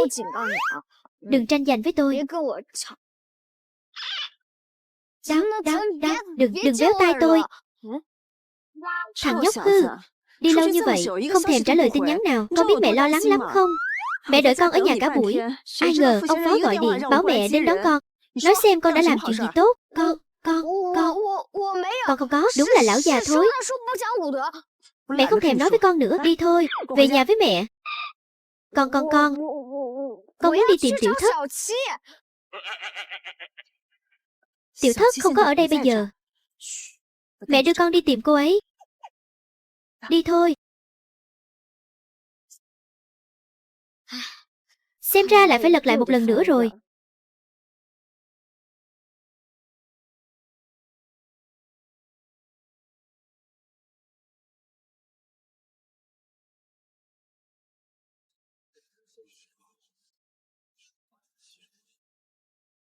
Phó tổng, lần hợp tác này liên quan đến sự tồn vong của công ty trong 6 tháng tới. Đưa tiểu thư đến. Có hơi đùa cợt không? Sao? Không đưa con bé đến, anh sẽ ký được hợp đồng à? Không phải. Thế thì có gì đâu. Ngồi đi.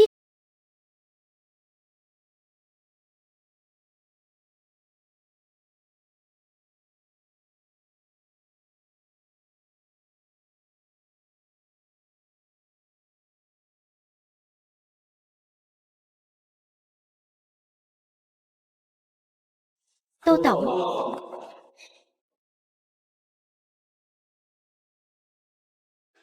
Phó tổng đang đàm phán hợp tác. Anh lại dẫn trẻ con đến là có ý gì? Chẳng lẽ anh không biết quy tắc của Tô tổng sao? Không sao, Cứ bắt đầu như vậy đi. Tô Tổng, về. Đề xuất hợp tác lần này của chúng tôi chủ yếu là về mặt tích hợp công nghệ. Dừng lại. Các anh đến chỗ tôi cũng hơn chục lần rồi nhỉ. Cái bản kế hoạch này tôi nghe đến mức chai cả tai rồi. Nói thẳng ra đi, lần này có gì khác biệt? Lần này có cháu. Lần này có cháu.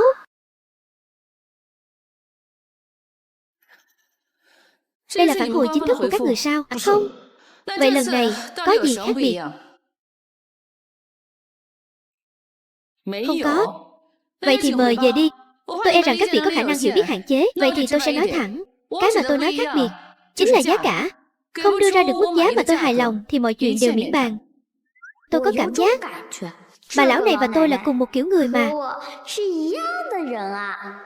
Tô Tổng thật sảng khoái. Tôi đã hợp tác với công ty của bà không phải 1-2 lần rồi. Còn về cái giá mà bà nói, thật sự là quá thấp. Nếu thật sự hợp tác với cái giá đó, chúng tôi không những không có lợi nhuận mà còn thua lỗ toàn diện. Anh thua lỗ thì liên quan gì đến tôi? Anh thua lỗ càng nhiều, tôi càng kiếm được nhiều tiền. Lần này là công ty phó thị của anh. Cầu xin Hoa Thủy chúng tôi hợp tác là các anh phải thể hiện sự thành ý chứ. Chất lượng chip của chúng tôi đứng đầu ngành, chưa bao giờ thiếu đơn đặt hàng. Các anh không nghĩ rằng đến thêm vài lần là thể hiện sự thành ý của các anh đâu chứ. Phó Thâm, nói thật với anh, sở dĩ tôi đòi anh giá cao là vì con người anh quá nhiều rủi ro. Một người cha ngay cả con mình cũng có thể làm mất. Một người ngay cả người thân ruột thịt, người còn không chăm sóc tốt, thì dựa vào đâu tôi tin anh có thể quản lý tốt một dự án lớn. Cho nên, hoặc là đưa ra giá cả vừa ý tôi, hoặc là khỏi bàn. Cái giá cô nói đó không thể nào. Vậy thì không có gì để nói nữa. Khoan đã. Bà Tô, bà không thể nói ba cháu như vậy. Ồ, con bé này có lời muốn nói à? Đúng à, ba cháu không cố ý làm mất cháu. Cháu bị lạc do tai nạn. Ba cháu những năm này luôn tìm cháu. Mẹ nhớ cháu buồn bã cả ngày. Ba phải vừa chăm sóc mẹ, vừa phải tìm cháu. Tóc đã bạc vài sợi rồi. Đúng không ba? Bây giờ cháu đã được tìm về rồi. Bà Tô, bà không nên lấy cớ làm mất con để từ chối ba cháu. Đủ rồi. Đây là nơi bàn chuyện hợp tác. Phó Tổng, anh mau đưa đứa trẻ này đi đi.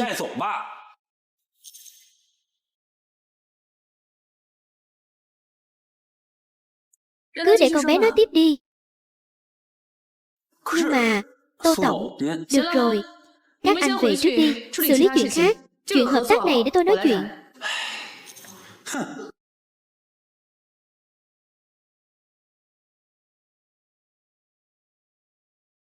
Tiểu Thất đúng không? Con nói tiếp đi. Đây là lần đầu tiên ta thấy người nói nhiều như ta. Ta muốn nghe xem con bé này có thể nói bao lâu, có thể thuyết phục ta không? Bà ơi, cháu biết bà cũng giống cháu mà. Cháu vừa mới phát hiện ra. Cháu lớn đến vậy rồi. Đây là lần đầu tiên cháu gặp người bảo cháu cứ nói thoải mái. Vậy cháu không khách sáo nữa. Trước đây ở viện mồ côi, viện trưởng nói cháu nói nhiều nên bị ghét. Họ đều không muốn nghe cháu nói. Cháu đã kìm nén rất nhiều lời, kìm nén rất khó chịu. Nhưng bà ơi, bà bảo cháu nói chuyện của người lớn. Cháu thật sự không biết nói gì. Nhưng cháu có một bộ tiêu chuẩn để nhận biết người khác là tốt hay xấu.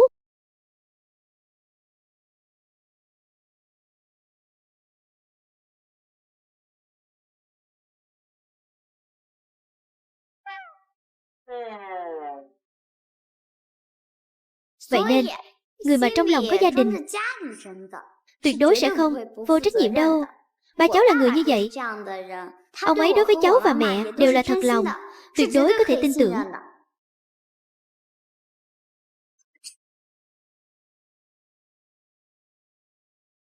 Là thật, ở bên anh trai, nói chuyện 3 tiếng cũng không mệt không khác. Ở đây, sao nói chuyện nửa tiếng đã khác rồi. Ước gì có anh trai ở đây. Không tệ. So với ba cháu nói tốt hơn nhiều. Tuy nhiên, vẫn kém ta hồi đó một chút. cháu vẫn có thể nói được nữa. Không được, Tiểu Thất, con đã rất mệt rồi. Chúng ta không làm ăn này nữa. Không được. Anh trai.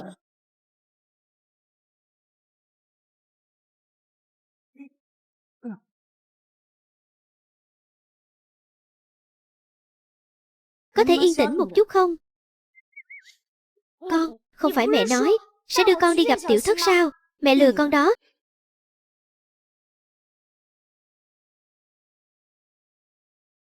Cửa khóa rồi, con không ra ngoài được đâu. Mẹ, con cần Tiểu Thất.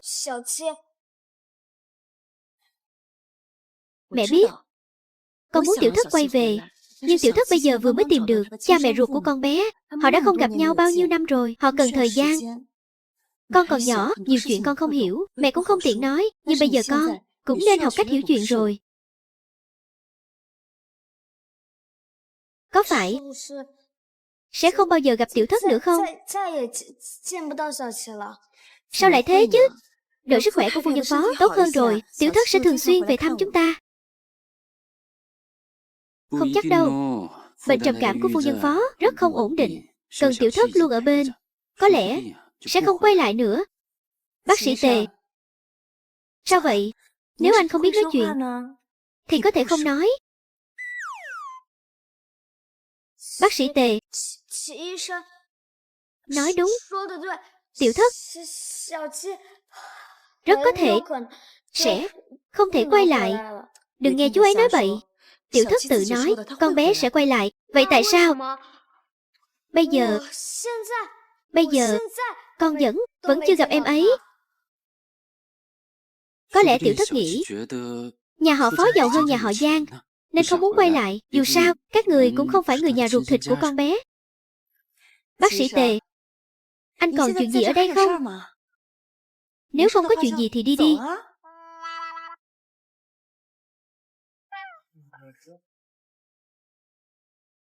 Tiểu Thất, em thật sự không muốn quay về sao? Ai giận, đừng nghĩ lung tung. Biết đâu Tiểu Thất đang trên đường về rồi.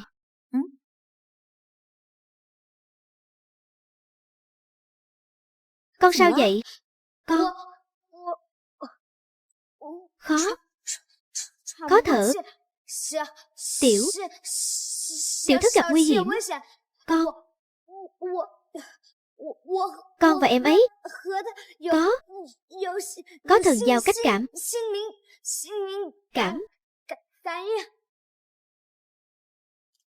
Con và em ấy đâu phải anh em ruột, làm gì có thần giao cách cảm. Đừng có giở trò với mẹ. Con thật sự không thoải mái. Được, mẹ chịu thua con rồi. Mẹ đưa con đi tìm em ấy, được không? Thật sao? Tài xế, đi, đến nhà họ Phó. Không cần đến nhà họ Phó. Tiểu Thất hôm nay đi cùng ông Phó đến công ty Hoa Thụy rồi. Mẹ lại lừa con. Lần này mẹ không lừa con, là bà Phó nói cho mẹ biết. Được, xuất phát thôi. Đi thôi.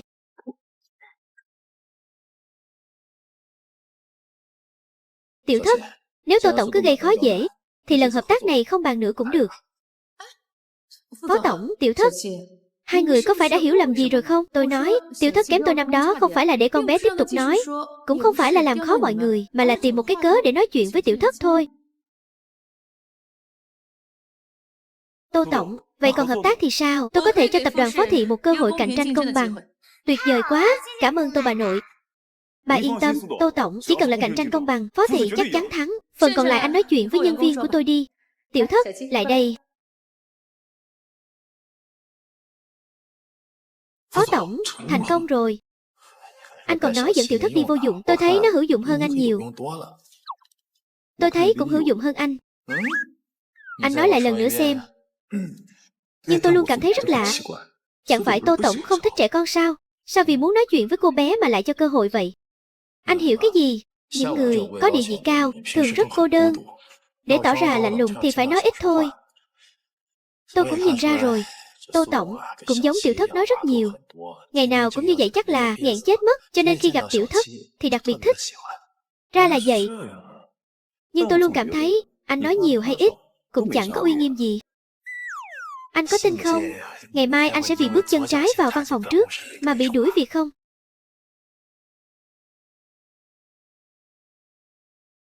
Đến khi bà 8 tuổi, còn nghiêm trọng hơn cháu bây giờ. Còn nói nhiều hơn cháu nữa, người ta đều tránh mặt bà, đặt biệt danh cho bà là Tinh Tinh. Cháu cũng vậy. Trong cô nhi viện, không ai nói chuyện với cháu. Họ đều đặt tên cho cháu là Đường Tăng. Con ngoan. Gặp con, cứ như thấy ta hồi nhỏ. Sau này chuyện của con cũng là chuyện của ta. Đúng rồi. Bà Tô ơi, bà có thể đồng ý với cháu một yêu cầu nhỏ không ạ? Con nói đi, ta đều đồng ý. Công ty của ba cháu thật sự rất cần con chip hoa thủy của các bà. Vậy giá có thể thấp hơn một chút không? Tiểu Thất, Tô Tổng có thể hợp tác với chúng ta. Ba đã rất hài lòng rồi. Đừng làm phiền bà Tô nữa. Phó Tổng à, anh đúng là có một cô con gái chu đáo. Nhưng những gì Tiểu Thất nói cũng không phải là không được. Dù sao thì tập đoàn Hoa Thụy cũng muốn hợp tác lâu dài với tập đoàn Phó Thị. Có một mức giá mà cả hai bên cùng có lợi. Cũng hợp lý. Vậy thì cảm ơn bà, dì Tô. Cái gì vậy? Đã gọi là dì Tô rồi. Hai cha con anh đúng là một khuôn đúc ra, đều biết nương theo. Vậy được rồi, vì Tiểu Thất, tôi đồng ý hợp tác. Giá cả cứ theo lời anh muốn. Cảm ơn dì Tô. Tiểu Thất, cảm ơn con nhé. Là bà Tô dễ nói chuyện thôi. Ba ơi, khi nào chúng ta về vậy ạ? Mẹ và anh trai đều đang đợi con. Hôm nay anh trai cũng không biết chuyện gì nữa. Không nói một lời nào đã chạy đi rồi. Lát nữa gặp anh ấy con nhất định phải hỏi cho ra lẽ. Tại sao lại vô lễ như vậy? Bởi vì anh trai con chính là ta đuổi đi rồi. Đừng trách ta Tiểu Thất. Ba sẽ không để hai đứa gặp nhau nữa đâu. Ba ơi, còn chuyện gì chưa giải quyết sao à? Đúng vậy, chi tiết hợp tác cần phải thảo luận thêm, cho nên chưa vội về đâu. Không sao, Tiểu Thất, mọi người về trước đi. Chi tiết cụ thể cứ để nhân viên cấp dưới bàn bạc tiếp. Cái đó đợi thêm chút. Đợi thêm chút. Đợi gì? Tiểu Thất, anh. Ba, đây là điều ba đã chuẩn bị cho con sao? Thì ra ba đang đợi con. Anh à, ba thật tốt. Phó Tổng, không ngờ lại là một người ba tốt, biết chuẩn bị bất ngờ cho con gái. Không tệ, tôi càng yên tâm hơn về sự hợp tác sau này. Đương nhiên rồi. Đương nhiên rồi. Mẹ già, mẹ cũng đến rồi. Sao mẹ lại thành ra thế này? Đừng nhắc nữa, vào công ty một cái là cứ gọi tên con mãi. Thật là mất mặt. Không sao, vào ngồi đi. Tô Tổng, có tiện không ạ? Tôi chỉ đưa con trai đến tìm Tiểu Thất gặp mặt rồi đi ngay. Không sao, cứ để hai đứa trẻ chơi ở đây đi. Đã lâu rồi chỗ tôi không náo nhiệt như vậy. Cảm ơn.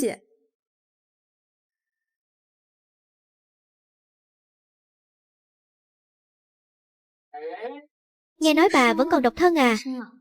Lát nữa cháu sẽ giới thiệu ông nội cho bà. Nói linh tinh gì vậy? Ngồi thẳng lên.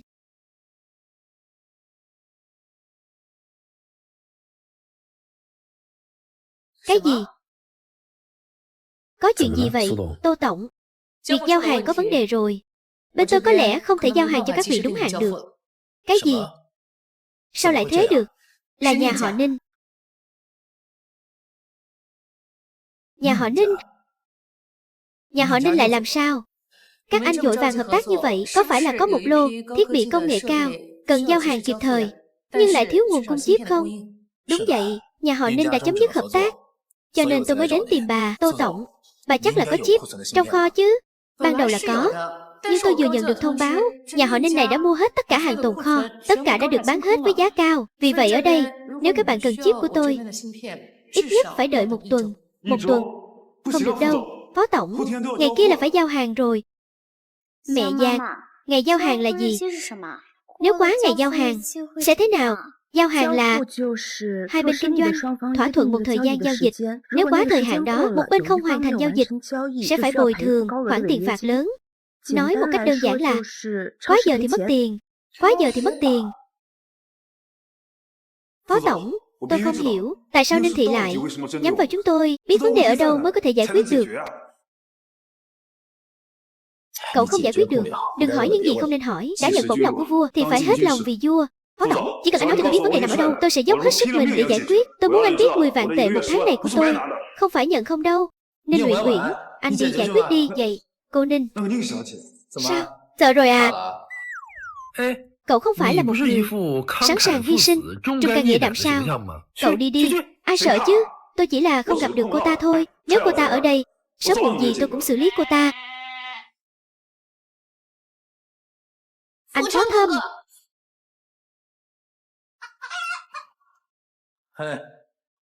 Cầm người là chỗ yếu nhất, đánh trúng một cái là ngã ngay.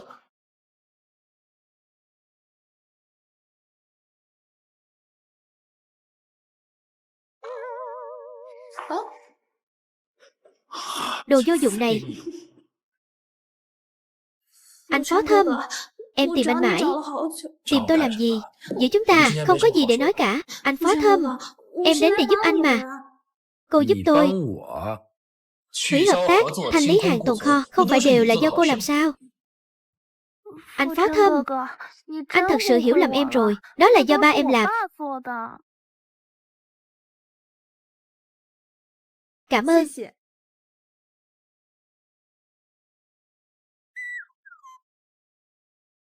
Ba em làm. Ba em làm mà em lại không biết sao? Sau khi em biết, em đã đi ngăn cản ông ấy rồi.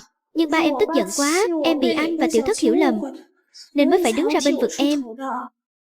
Nhưng anh Phó Thâm, nếu anh trách em cũng không trách anh. Em đã quá mất chừng mực.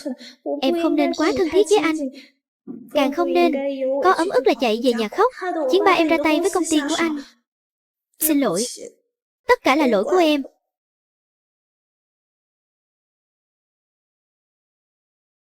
Con nhỏ đáng ghét này. Anh Phó Thâm vừa nãy rõ ràng đã mềm lòng rồi. Cô ta vừa lắc đầu. Anh Phó Thâm lại thay lòng đổi dạ rồi. Ôi con ranh con. Tất cả những kẻ cản trở tôi và anh Phó Thâm đều đáng chết. Thôi đủ rồi Ninh Uyển Uyển. Tô Tổng vẫn còn ở đây. Chuyện giữa chúng ta đến đây là kết thúc. Cô về đi. À không sao, hai người cứ tiếp tục đi. Cái này còn hay hơn phim nhiều. Cái này còn hay hơn phim nhiều.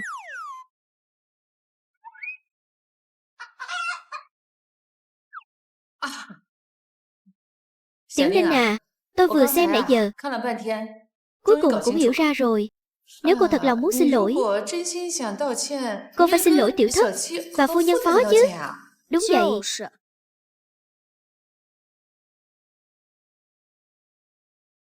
Tiểu Thất à, Tiểu Thất, dì biết lỗi rồi, dì xin lỗi con. Con có thể tha thứ cho dì không? Dì đừng giả vờ nữa. Rõ ràng là dì gây ra chuyện này. Ba đã nói rồi, chính vì dì, công ty của ba mới thiếu tiền. Đó là... Anh Phó Thâm, em đã cố gắng hết sức để ngăn cản ba em rồi. Nhưng ba em quá cố chấp, em không thể nào ngăn cản ông ấy được. Đúng là giỏi diễn kịch, tự cho mình là thông minh. Anh Phó Thâm, chúng ta quen biết nhau bao nhiêu năm rồi, anh phải là người hiểu em nhất chứ. Em chưa bao giờ nghĩ đến việc làm hại anh cả. Đừng chạm vào tôi. Anh Phó Thâm, em có cách rồi, để anh tin em. Vậy bây giờ em sẽ gọi điện. Em sẽ cầu xin ba em để ông ấy tha cho công ty của anh. Sao không làm sớm hơn? Bây giờ lại giả vờ như vậy. Ai mà tin được chứ? Anh Phó Thâm, em sẽ gọi ngay tại đây. Em sẽ chứng minh cho anh thấy. Alo. Ba hãy ngay lập tức hủy bỏ việc bao vây Phó Thị. Nếu không con sẽ không sống nữa. Con không quan tâm. Bây giờ ba phải ngay lập tức khôi phục hợp tác. Nếu không, bây giờ con sẽ nhảy lầu. Anh Phó Thâm, ba em đã đồng ý với em rồi. Bây giờ anh đã có thể tin em rồi chứ. Chú Phó, bây giờ đã hợp tác với Hoa Thụy rồi, ai còn cần các người nữa, cháu. Nếu nhà họ Ninh thật sự muốn hợp tác lại cũng không phải là không được. Cái gì? Ba còn muốn hợp tác với họ sao? Tiểu Thất, đợi con lớn lên sẽ hiểu. Ba phải chịu trách nhiệm với cả công ty. Ninh Uyển Uyển, nếu nhà họ Ninh của các cô thật sự muốn hợp tác lại, vậy các cô nên biết, Phó Thị, hiện tại có một lô hàng cần giao gấp. Nếu muốn dùng chip của Hoa Thụy, cũng cần thời gian để điều chỉnh. Về thời gian, chắc chắn là không kịp rồi. Nếu các vị thật sự muốn hợp tác, vậy thì anh hãy đưa một lô chip cho Phó Thị. Anh Phó Thâm, e rằng không được rồi. Ba em đã bán hết số chip đó rồi. Bán hết rồi. Từ khi nào vậy? Ngay sau khi quyết định bao vây nhà họ Phó, ông ấy sợ bị ế nên đã bán với giá thấp. Xem đi, cháu biết ngay mà. Miệng nói hay ho, thực ra chẳng làm gì cả. Đúng vậy. Tiểu Thất à, dì đã cố gắng hết sức của mình rồi, nhưng dì thật sự không ngờ ba dì lại làm như vậy. Thôi bỏ đi, cứ giao hàng trễ đi. Tô Tổng, bên này cũng có thể nghĩ cách sản xuất sớm một lô chip được không? Đúng vậy, bà Tô, đơn hàng này thật sự rất quan trọng với ba cháu. Thật sự không thể giao hàng trễ được. Đúng vậy. Hơn nữa, hậu quả của việc giao hàng trễ có nghiêm trọng lắm không? Con không biết điều này sao? Rất nghiêm trọng. Bởi vì những khách hàng này là khách hàng nước ngoài. Vì vậy, ngay cả khi chậm trễ một ngày cũng phải bồi thường một khoản tiền khổng lồ. Vi phạm hợp đồng, lòng tiền của chúng ta sẽ bị đứt gãy. Ông Phó, ông không cần lo lắng về vấn đề dòng tiền. Thật ra lần này tôi đến đây là muốn nói chuyện với ngài về việc đầu tư vào tập đoàn Phó. Đầu tư?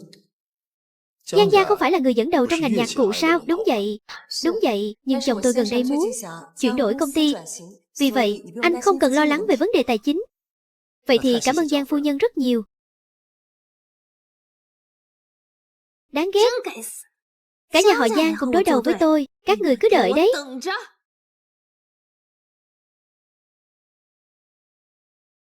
Ba sao vậy? Lần này mất đi khách hàng lâu năm này, danh tiếng của nhà họ Phó cũng sẽ bị ảnh hưởng. Ngay cả những hợp tác tiếp theo cũng sẽ bị liên lụy. Nếu như lần hợp tác này không bị hoãn thì tốt rồi. Thật sự không còn cách nào khác sao? Trừ khi thành phố Hát gặp thời tiết cực đoan, ví dụ như trận tuyết lớn tiếp theo. Theo điều khoản hợp đồng, thời tiết khắc nghiệt có thể hợp pháp kéo dài thời gian. Nếu không thì không có cách nào. Đáng tiếc, con vẫn không giúp được gì. Tiểu Thất, không liên quan đến con. Anh Phó Thâm, em nghĩ anh không nên đưa Tiểu Thất đến đây. Em có ý gì? Em không cố ý nói Tiểu Thất đâu. Chuyện này, Tiểu Thất, con bé có vẻ không được may mắn cho lắm. Kể từ khi con bé trở về, gia đình họ Phó luôn gặp xui xẻo.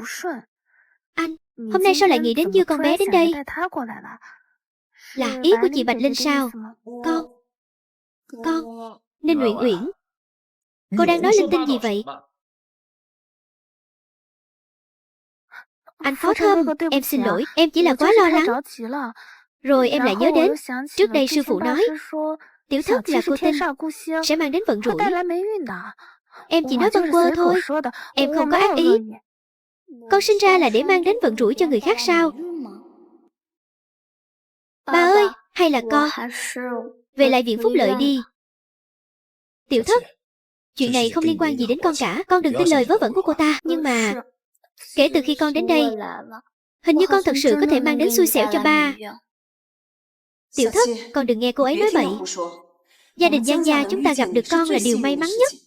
Nếu không có con, bệnh của A Dận cũng sẽ không khỏi. Nhưng mà cuối cùng anh trai vẫn bị cà lâm. Đó cũng không phải do con gây ra. Nhưng từ nhỏ con đã bị người ta ghét bỏ. Con sợ làm liên lụy đến mọi người. Con ơi, sao con lại dễ bị lừa thế? Từ nhỏ bà cũng bị chê bai. Nhưng chúng ta bị chê bai là vì nói nhiều, không liên quan gì đến vận số đâu. Thật sao? Con không tin bà Tô sao?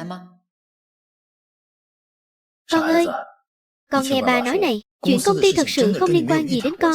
Nhưng kể từ khi con xuất hiện, ba, vận may của ba hình như thật sự không tốt chút nào. Nếu thật sự là do con thì sao? Tiểu Thất, bà có thể nói cho con biết, tuyệt đối không phải do con đâu. Hơn nữa, Tiểu Thất cho dù là phúc tinh đi nữa, ba cũng nguyện ý xui xẻo cả đời. Ba thật tốt.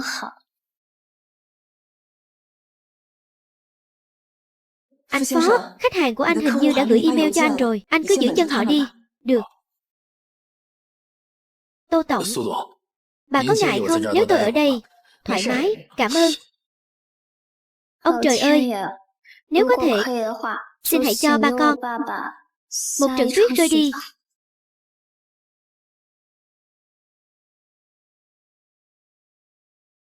Tuyết rơi rồi. Tôi vừa xem dự báo thời tiết, thành phố hát tuyết rơi rồi. Nếu thành phố hát tuyết rơi, khách hàng của anh nhất định sẽ cho anh hoãn giao hàng. Vậy có phải không cần bồi thường rồi không? Sao có thể chứ? Thật sự tuyết rơi rồi sao? Ông trời đã nghe thấy lời cầu nguyện của con rồi. Mọi người nhìn xem. Thật sự tuyết rơi rồi. Thật sự tuyết rơi rồi. Tuyết lớn quá. Tiểu Thất, lời cầu nguyện của em có tác dụng rồi. Em căn bản không phải là sao chổi. Em là phúc tinh. Sao có thể chứ? Lúc này ở thành phố Hát sao có thể có tuyết rơi? Phó Tổng, anh xem Tiểu Thất đã mang đến cho anh biết bao nhiêu phúc khí. Vậy mà vẫn có người nói con bé là sao chổi. Thật nực cười. Đúng vậy, Tiểu Thất, bà đã nói rồi con là phúc tinh của ba. Bây giờ thì tin rồi chứ.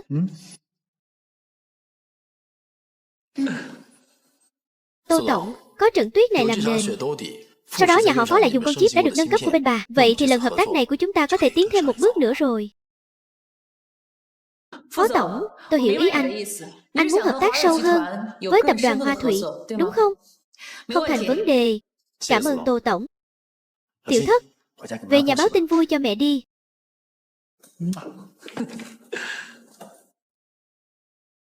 Ninh Uyển Uyển, những lời nói bậy bạ của cô hôm nay tôi sẽ không chấp nhận. Nhưng từ nay về sau, hai nhà chúng ta không cần qua lại nữa. Kể cả hợp tác, Phó Thị sau này sẽ hợp tác với Hoa Thủy. Về nói với cha cô đi.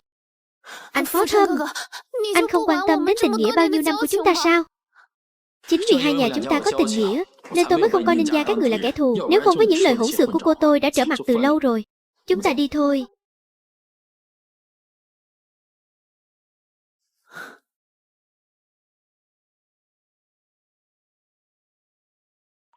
Anh Phó Thâm, anh vẫn còn quá ngây thơ.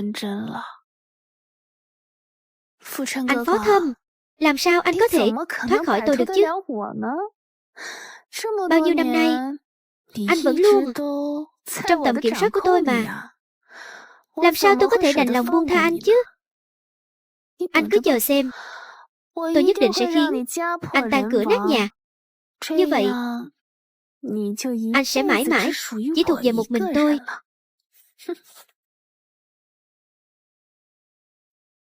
Bà Giang, lần này thật sự cảm ơn bà.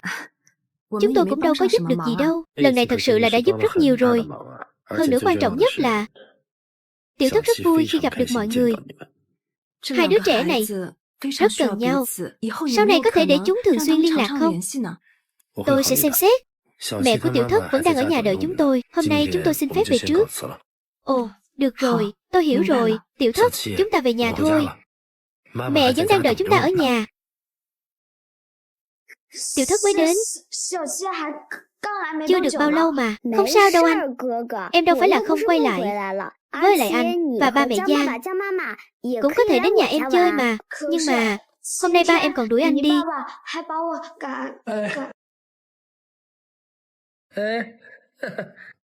Tiểu Thất nói đúng đó. Nhà chúng tôi lúc nào cũng chào đón con. Có thời gian thì thường xuyên đến nhà chơi nhé. Bây giờ con có thời gian đây. Bây giờ con không có thời gian đâu. Sắp khai giảng rồi. Con còn nhiều bài tập chưa làm mà. Vậy thì tiếc quá. Sau này khi nào con làm bài tập xong thì hãy đến nhà chú chơi nhé. Tiểu Thất đi thôi. Tạm biệt nhé, tạm biệt. Mẹ,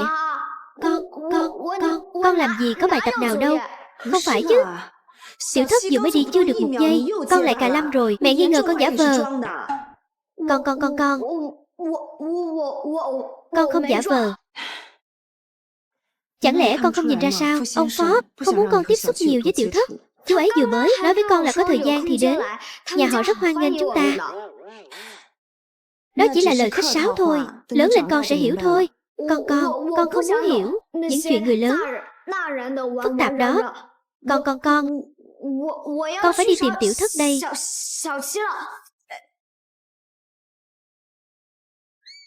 Y chang ba nó.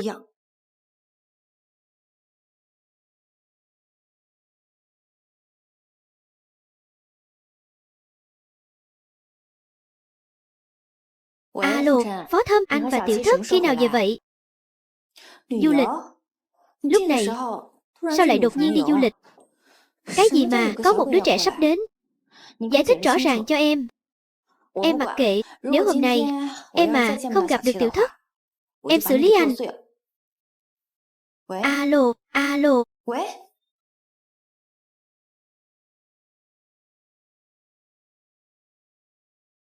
Phu nhân, bệnh trầm cảm của cô là không được ra ngoài sao? Phu nhân.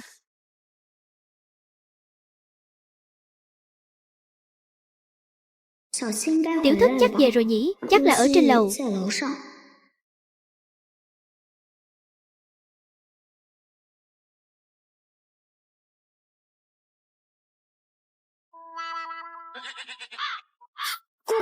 Cố Thanh Châu. Cậu vào đây từ lúc nào vậy? Vừa nãy trèo tường vào. Cậu đang xâm nhập gia cư bất hợp pháp. Nói cứ như cậu không phải trèo tường vào vậy. Không phải. Quần của cậu, đất dính trên người khi trèo tường vẫn chưa phủi sạch. Thôi được rồi, I'm đi.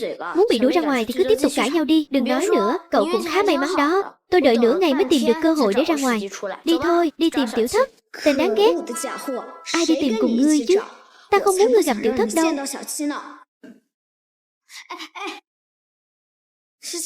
Tiểu thất không ở tầng 1 hay tầng 2. Cậu đi theo tôi. Cậu nghĩ tôi ngốc à? Tôi không lừa cậu. Vậy thì cậu tự tìm ở tầng 1 đi. Sao cậu ta không tin mình chứ? Chẳng lẽ cậu ta biết phòng của tiểu thất ở đâu?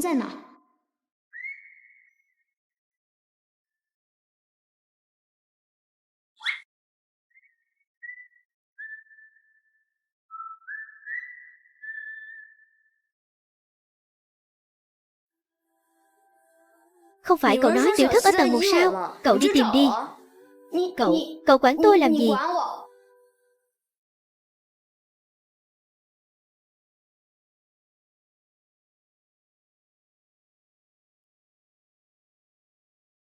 Người đâu? Chạy đi đâu rồi?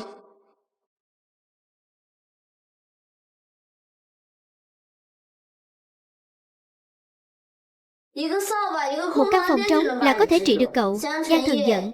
Cậu đúng là ngốc hết chỗ nói. Thả tôi ra.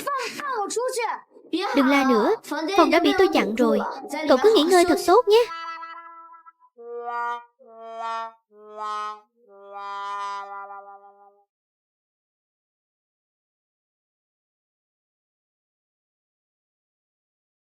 Tức chết tôi rồi. Không được vội vàng. Càng vội càng không nghĩ ra cách. Đúng rồi, có ban công. Ban công có thể đi ra từ phòng khác.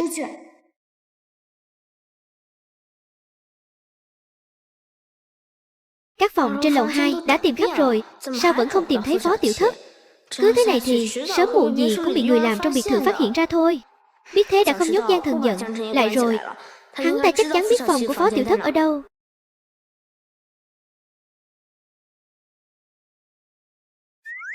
May mà mình thông minh. Mau đi tìm Cố Thanh Châu.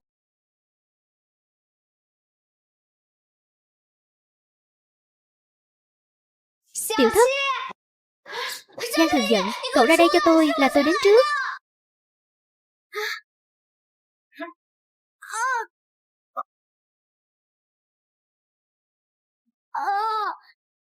Giang Thần giận.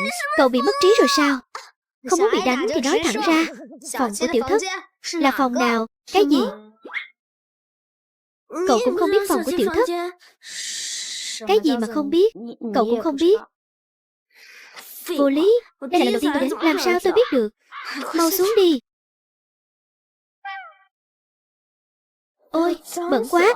Cậu có biết không, trên giường có bao nhiêu vi khuẩn không? Làm quá. Mà tiểu thất rốt cuộc đi đâu rồi? Tiểu thất đi chơi với ba rồi. Thì ra là đi chơi rồi. Tôi nói tại sao không tìm thấy? Tiểu thất không có nhà. Vậy chẳng phải là phí công sao? Không phí công đâu. Dì đã xem được một vở kịch hay. Cháu cũng thú vị thật. Chẳng trách tiểu thất luôn nhắc đến cháu. Cảm ơn, cảm ơn. Cảm ơn dì.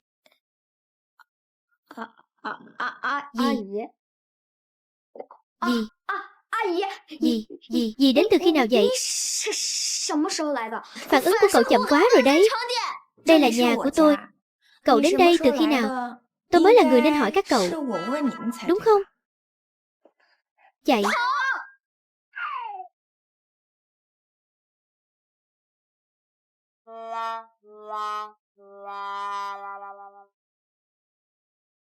Vậy là hai người đều đến tìm tiểu thất à? Tiểu thất và ba cô bé đi du lịch rồi. Du lịch ư? Sao lại không nói với cháu một tiếng nào? Chẳng lẽ em ấy không muốn gặp cháu nữa? Cậu như vậy không được lòng người cũng là bình thường. Cậu Dì Bạch, tiểu thất và mọi người khi nào thì về ạ? Sắp rồi. Họ không phải đi du lịch sao? Ban đầu họ định đi du lịch, nhưng dì đã gọi họ về. Phó Thâm ngốc nghếch này cũng không nói rõ cho tôi. Sớm biết tình hình này, tôi đã đồng ý đi cùng họ rồi. Anh ơi, đây là con gái lớn không giữ được sao? Vợ ơi, anh đau lòng quá. Vợ ơi, anh đau lòng quá.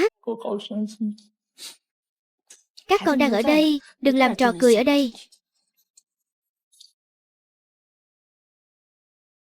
Tiểu thất, em còn nhận anh là anh trai không? Anh nói cái gì vậy? Đương nhiên là em nhận rồi, nhưng anh đã tìm em rất lâu, gửi cho em rất nhiều tin nhắn, mà anh không trả lời. Đồng hồ hết pin rồi. Với lại, chúng ta mới có 2 tiếng không gặp nhau thôi mà. Thì ra là vậy. Vậy thì tốt rồi, thằng tóc vàng. Đau. Tiểu thất, anh trai này cũng đến tìm em sao? Con có biết anh ta không? Ồ, để con xem nào. Hình như con không biết anh ấy. Tiểu thất, cậu ta đúng là đồ thần kinh. Không được chửi người.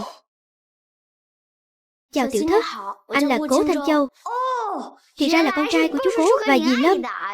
Dì Lâm còn tặng em khóa vàng nữa cơ. Hai người là lẻn vào phải không? Thôi được rồi, chuyện này đừng nói nữa. Vừa nãy em đã dạy dỗ họ rồi. Sao mà được chứ? Họ làm như vậy sau này sẽ làm hư tiểu thất thì sao? Ba đừng giận mà. Họ đều là người tốt. Vậy được, lần này bỏ qua cho họ. Không có lần sau đâu đấy. Cảm ơn ba. Anh làm cái trò này là có ý gì vậy? Em không biết à. Anh cứ giận trước như thế này, lát nữa tiểu thất sẽ không truy cứu chuyện đuổi anh trai nó đi nữa. Vợ à, anh thông minh không?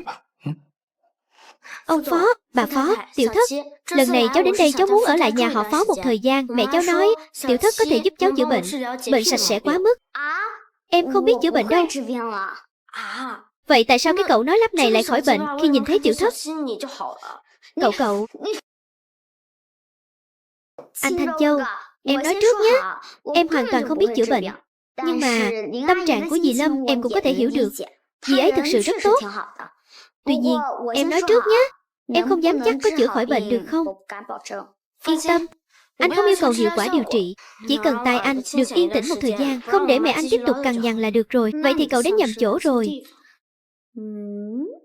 Anh ơi, anh đang nói em nói nhiều sao? Được, vậy thì quyết định vui vẻ như vậy nhé. Dù sao thì nhà cũng nhiều phòng, ở lại cũng không sao. Vừa hay tiểu thất có người bầu bạn. Cháu cũng muốn ở đây. Cháu có thể chăm sóc tiểu thất, cũng có thể chơi với tiểu thất. Vậy tôi cũng có quyền phát biểu. Căn nhà này cũng là của tôi. Không được. Bên cạnh tiểu thất vừa hay có một phòng trống. Ai sẽ ở đây?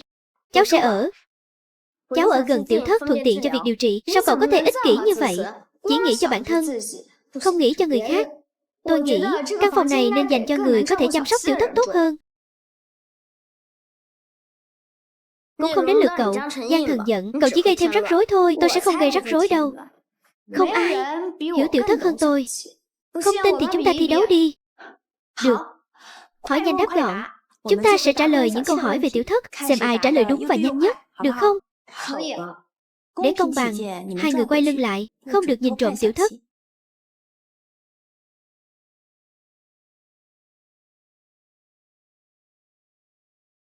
Được, sẵn sàng chưa? Câu hỏi đầu tiên, tiểu thất thích màu gì? Màu hồng. Tiểu thất khi ngủ thích ôm con thú nhồi bông nào? Thỏ bông màu hồng, con. Tiểu thất không thích ăn loại rau nào? Cà rốt. Khi tiểu thất giận sẽ biểu hiện thế nào? Phồng má, quay mặt đi, không thèm để ý đến ai.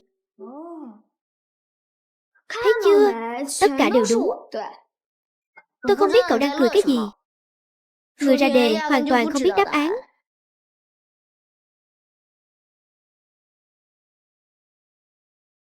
Tiểu thất không thích ăn cà rốt. Thì ra lần trước tiểu thất đã giận. Mọi người không biết. Vậy hỏi cháu làm gì? Đến học bù đi. Vậy bạn tiểu thất, bạn ai giận? Nói đúng không? Đúng, đúng hết. Anh ơi, anh giỏi quá. Đương nhiên rồi. Anh là anh trai em mà. Để anh nghĩ xem. Dâu tây khô, bánh dứa và kẹo sữa nữa. Anh ơi, anh giỏi quá. Anh đang làm ảo thuật à? Sao anh biết được? Em thích ăn nhất mấy món này. Bí mật. Được. Phòng thuộc về Giang Thần giận. Thanh Châu, con đồng ý không? Thôi vậy, con ở phòng khác cũng được.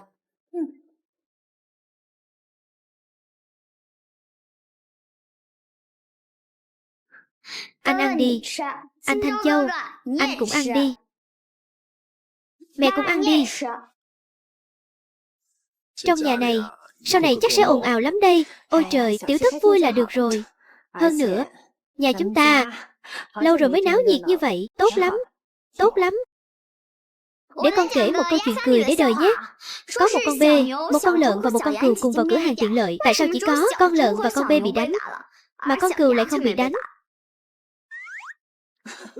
Tại sao? Vì cửa hàng này mở cửa 24/24.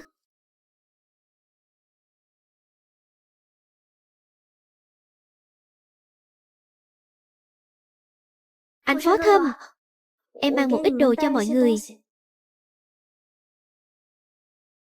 Ninh Uyển Uyển, cô vào bằng cách nào? Em thấy cửa mở nên em vào. Dì ấy là ai? Là dì xấu. Đúng vậy, trước đây chính là dì ta phá hoại mối quan hệ của ba mẹ em, còn khiến công ty của ba em gặp khủng hoảng. Anh Phó Thâm, em biết anh vẫn còn giận em. Hôm nay em đến đây là đặc biệt để xin lỗi anh và tiểu thất. Xin lỗi. Không cần đâu. Giữa chúng ta không có gì phải xin lỗi cả. Mời về cho. Ninh Uyển Uyển, cô không thấy chúng tôi đều không hoan nghênh cô sao? Sao cô còn không mau đi? Đúng đó, đúng đó. Chị Bạch Linh, chị và tiểu thất đều hiểu lầm em rồi. Người sai khiến đệ trung hoàn toàn không phải em. Nếu chị không tin hãy gọi điện hỏi anh ấy. Em thật sự bị oan mà. Hỏi đi. E rằng anh ta đã sớm bị cô xử lý rồi. Chị Bạch Linh, chị hiểu lầm tôi quá sâu rồi. Trước đây em và anh Phó Thâm là bạn tốt. Em thừa nhận tôi có chút ỷ lại vào anh ấy. Nhưng em chưa bao giờ có ý đồ xấu với anh ấy. Tiểu thất, dì mang quà cho cháu. Toàn là những thứ mà các cô bé thích.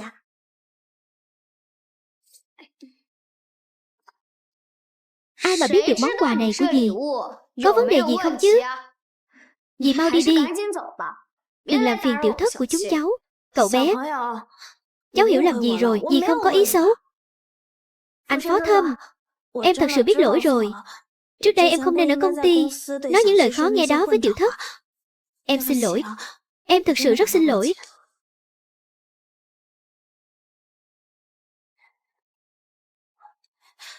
Anh Phó Thâm, em biết bây giờ anh rất ghét em, nhưng em thực sự đã thật lòng hối cải mà. Trước đây, khi Linh Thị bao vây Phó Thị, em đã cố gắng ngăn cản cha mình. Em thậm chí còn lấy cái chết ra uy hiếp ông ấy. Em làm như vậy không phải là vì không muốn Phó Thị và anh bị tổn thương sao? Được rồi, cô đừng nói nữa. Trước đây ở Hoa Thụy đã nói rất rõ ràng rồi. Hai nhà Ninh và Phó không có bất kỳ quan hệ nào. Em biết anh vẫn còn trách em, nhưng em thật sự biết mình sai rồi. Nên Uyển Uyển, nói suông thì ai cũng nói được. Nói đi, hôm nay cô đến đây rốt cuộc muốn làm gì? Em đến đây chỉ muốn chuộc lại lỗi lầm. Em nghe nói tiểu thất rất thích bánh hoa quế do viện trưởng của viện Phúc Lợi này làm. Em đã phái người đến viện Phúc Lợi Giang Bắc để lấy bánh hoa quế do chính tay viện trưởng làm, đặc biệt mang đến cho tiểu thất. Bánh hoa quế do viện trưởng làm là ngon nhất. Tiểu thất, đừng chạm vào. Anh Phó Thâm, sao anh không tin tưởng em một chút nào vậy? Em với anh tình nghĩa bao nhiêu năm nay rồi. Em là người thế nào anh còn không hiểu sao? Được thôi, cho dù em thật sự có thể hại người, em cũng không thể nào lại đi hại tiểu thất, một cô bé nhỏ như vậy, ngay trước mặt các anh chứ. Quen biết lâu không nói lên điều gì. Cháu là ai vậy? Sao trước đây tôi chưa từng gặp cháu bao giờ? Đây là người đến để bầu bạn với tiểu thất, đáng tin hơn gì nhiều.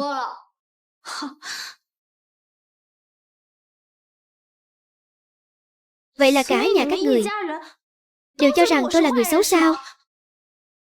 Anh Phó Thâm, em và anh quen biết bao nhiêu năm rồi, bây giờ sao lại thành ra nông nổi này? Chẳng lẽ anh quên rồi sao? Năm đó khi chị Bạch Linh gặp chuyện là em đã hiến máu cho chị ấy. Cái gì mà hiến máu? Phó Thâm, anh có chuyện gì giấu em phải không? Xin lỗi, anh Phó Thâm, em không cố ý muốn nhắc đến chuyện này, chỉ là muốn tự chứng minh sự trong sạch của mình. Phó Thâm, rốt cuộc là chuyện gì? Anh nói đi. Nhiều năm trước, em bị băng huyết sau sinh. Lúc đó ngân hàng máu của bệnh viện báo động đỏ. Anh thật sự rất lo lắng. Lúc đó Uyển Uyển nói nhóm máu của cô ấy giống của em. Vì vậy, anh đã đồng ý để cô ấy hiến máu cho em. Anh biết lúc đó em không thích cô ấy, nên không nói cho em biết. Vậy là cô ấy đã cứu em, đúng không? Đúng vậy. Đây là lý do tại sao anh bao dung cho cô ấy. Trước đây em đã bóng gió, anh đã kể cho em rồi. Em quên rồi sao? Em không nhớ rõ lắm. Không sao. Không nhớ thì đừng nhớ nữa. Mọi chuyện đã qua rồi. Em biết mọi người đều không tin em. Em không mong mọi người có thể tha thứ cho em ngay lập tức. Em chỉ mong mọi người cho em ở đây một lát, ở bên cạnh chị Bạch Linh và tiểu thất. Nếu mọi người cảm thấy nếu có gì bất thường thì có thể đuổi em đi ngay. Ba, vì dì Ninh đã cứu mẹ, vậy thì dì ấy cũng không phải người xấu. Là con đã đoán sai. Hãy để dì Ninh ở lại đi ạ. Được thôi. Nhưng cô đừng hòng có bất kỳ ý đồ gì với tiểu thất. Vâng. Cảm ơn anh Phó Thâm. Cảm ơn chị Bạch Linh. Cảm ơn tiểu thất. Đi thôi.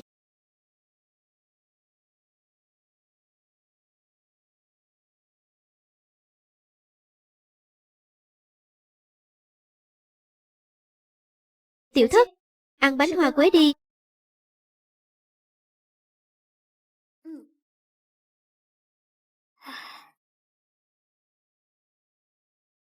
Thế nào, có giống với loại cháu thường ăn không? Có giống không? Ngon lắm. Giống hệt loại mà viện trưởng làm. Dì Ninh, làm sao dì có được vậy à? Dì với viện trưởng viện phúc lợi của cháu rất thân. Tôi nói với bà ấy muốn mang cho cháu một phần. Thế là bà ấy tự tay làm. Tiểu thất à, cháu thật đáng yêu. Giống như dì tưởng tượng. Thế nào là giống như tưởng tượng? Dì chỉ có gặp tiểu thất lúc nhỏ mới tưởng tượng ra tiểu thất bây giờ chứ. Không phải. Dì không có ý đó. Là anh Phó Thâm. Trước đây anh ấy đã nhắc đến tiểu thất với dì, nói cô bé là một cô bé ngoan ngoãn và hiểu chuyện. Tiểu thất, anh cảm thấy có gì đó không ổn. Đến cả cậu cũng nhìn ra được, chứng tỏ tiểu thất cũng nhìn ra được. Nhưng tôi không biết tại sao em ấy lại hành động như vậy.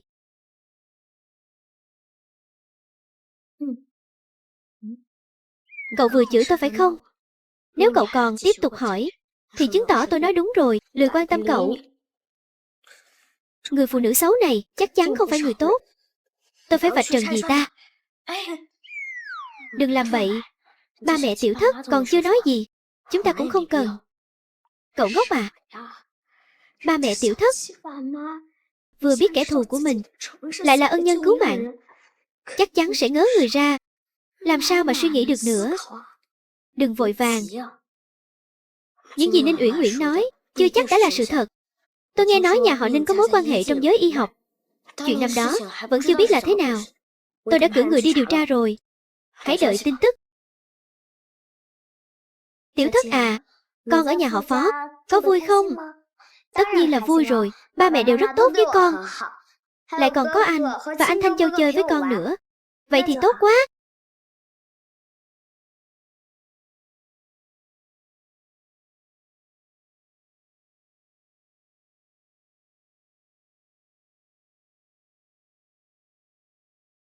Anh Phó Thâm, có một điều em vẫn luôn không có cơ hội nói với anh. Em chúc mừng anh đã tọa nguyện tìm thấy tiểu thất. Em thực sự rất vui cho anh. Nghĩ lại lúc trước, vì tìm tiểu thất mà anh gầy đi một vòng. Em lúc đó rất đau lòng. Chuyện trước đây đừng nhắc lại nữa. Sao nghe ghê vậy? Chị Bạch Linh, dạo này chị có khỏe không? Sau khi chuyện đó xảy ra, em vẫn luôn rất lo cho chị. Nhưng anh Phó Thâm không cho em gặp chị, chỉ cho em nhìn em từ xa. Tôi không sao. Chuyện năm đó tôi thực sự không nhớ rõ nữa. Không nhớ rõ nữa. Không nhớ rõ nữa cũng tốt. Đó đều không phải là ký ức tốt đẹp gì. Vậy thì sau này chúng ta hãy sống tốt với nhau. Em sẽ thường xuyên đến đây để ở bên chị và tiểu thất. Được à, dì Ninh, nếu thường xuyên đến đây thì sẽ có người cùng cháu ăn bánh hoa quế rồi. Tiểu thất, con. Được thôi, vì con gái tôi đã nói như vậy. Vậy thì sau này tôi cũng sẽ không còn thù địch với cô nữa. Thật sao? Cảm ơn chị Bạch Linh. Hai người thật tốt quá. Thế này đi, tôi bảo quản gia đi chuẩn bị trà chiều. Chúng ta ngồi nói chuyện một lát.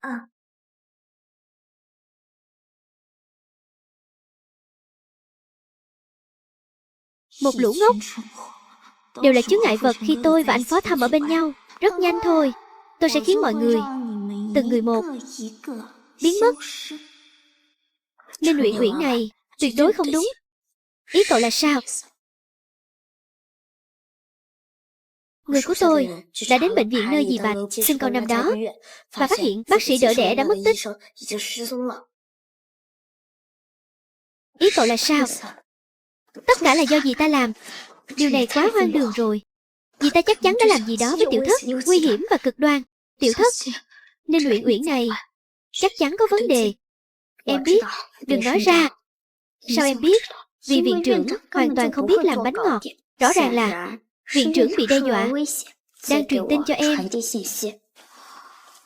Vậy mà em vẫn đối xử với dì ta với vẻ mặt hòa nhã. Em cảm thấy dì ta quá đáng sợ, phải bị bắt. Nhưng bây giờ tôi không có bằng chứng. Vậy nên chuẩn bị lừa dì ta. Làm sao anh có thể đảm bảo rằng dì ta chắc chắn sẽ bị bắt? Trực giác. Khi em vào, chắc chắn đã khóa cửa rồi. Dì ta là người ngoài, làm sao có thể vào nhà chúng ta được? Vậy nên dì ta chắc chắn đã mua chuộc người trong nhà chúng ta. Cho nên em nghi ngờ chuyện mẹ em nhảy lầu trước đây chắc chắn cũng có bàn tay của dì ta. Ba em rõ ràng đã dặn dò quản gia phải trông chừng bà ấy cẩn thận. Nhưng ba em vừa đi, tất cả mọi người trong nhà đều không quan tâm đến mẹ em nữa. Hơn nữa, em nghi ngờ những chuyện mẹ em bị xuất huyết sau sinh chắc chắn cũng là do dì ta làm. Tiểu thất, em thông minh thật đấy. Cố Thanh Châu đã cho người điều tra. Năm đó, bác sĩ đỡ đẻ năm đó đã mất tích rồi. Cho nên Uyển Uyển này vừa nguy hiểm vừa cực đoan. Người phụ nữ này ốt cuộc đã làm bao nhiêu chuyện xấu. Cho nên em đừng tự mình mạo hiểm. Con mau đuổi dì ta đi. Không được, trước đây dì ta đã ức hiếp mẹ em. Em sẽ khiến dì ta phải trả giá. Tiểu thất à, Hai đứa đang nói chuyện gì vậy? Ăn thêm bánh hoa quế đi. Được.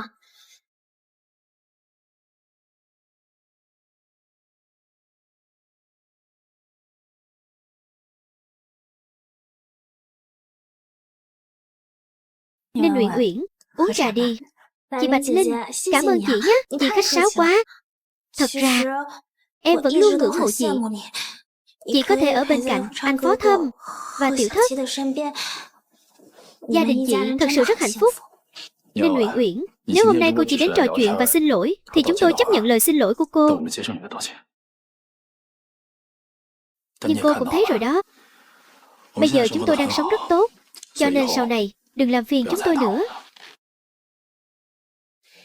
Anh Phó Thâm, anh không muốn gặp em đến vậy sao? Tình nghĩa bao nhiêu năm của chúng ta không đáng một xu sao? Tình nghĩa, từ khi cô hãm hại Phó Thị và đối xử tệ bạc với Tiểu Thất, đã không còn nữa rồi. Anh Phó Thâm, em biết lỗi rồi. Sau này em tuyệt đối không dám nữa. Em xin anh đó, em xin anh, đừng đuổi em đi. Ba, dì Ninh thật sự rất tốt. Ba cứ để dì ấy ở lại đi. Tiểu Thất, sao con lại? Phó Thâm, nếu Tiểu Thất thích Ninh Uyển Uyển như vậy, cứ để cô ấy ở lại đi.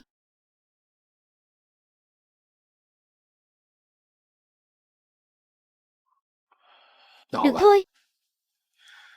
Nhưng cô phải nhớ, cấm cô có bất kỳ ý đồ nào với Tiểu Thất và Linh Nhi. Cô... Em biết rồi, anh Phó Thâm, cảm ơn anh.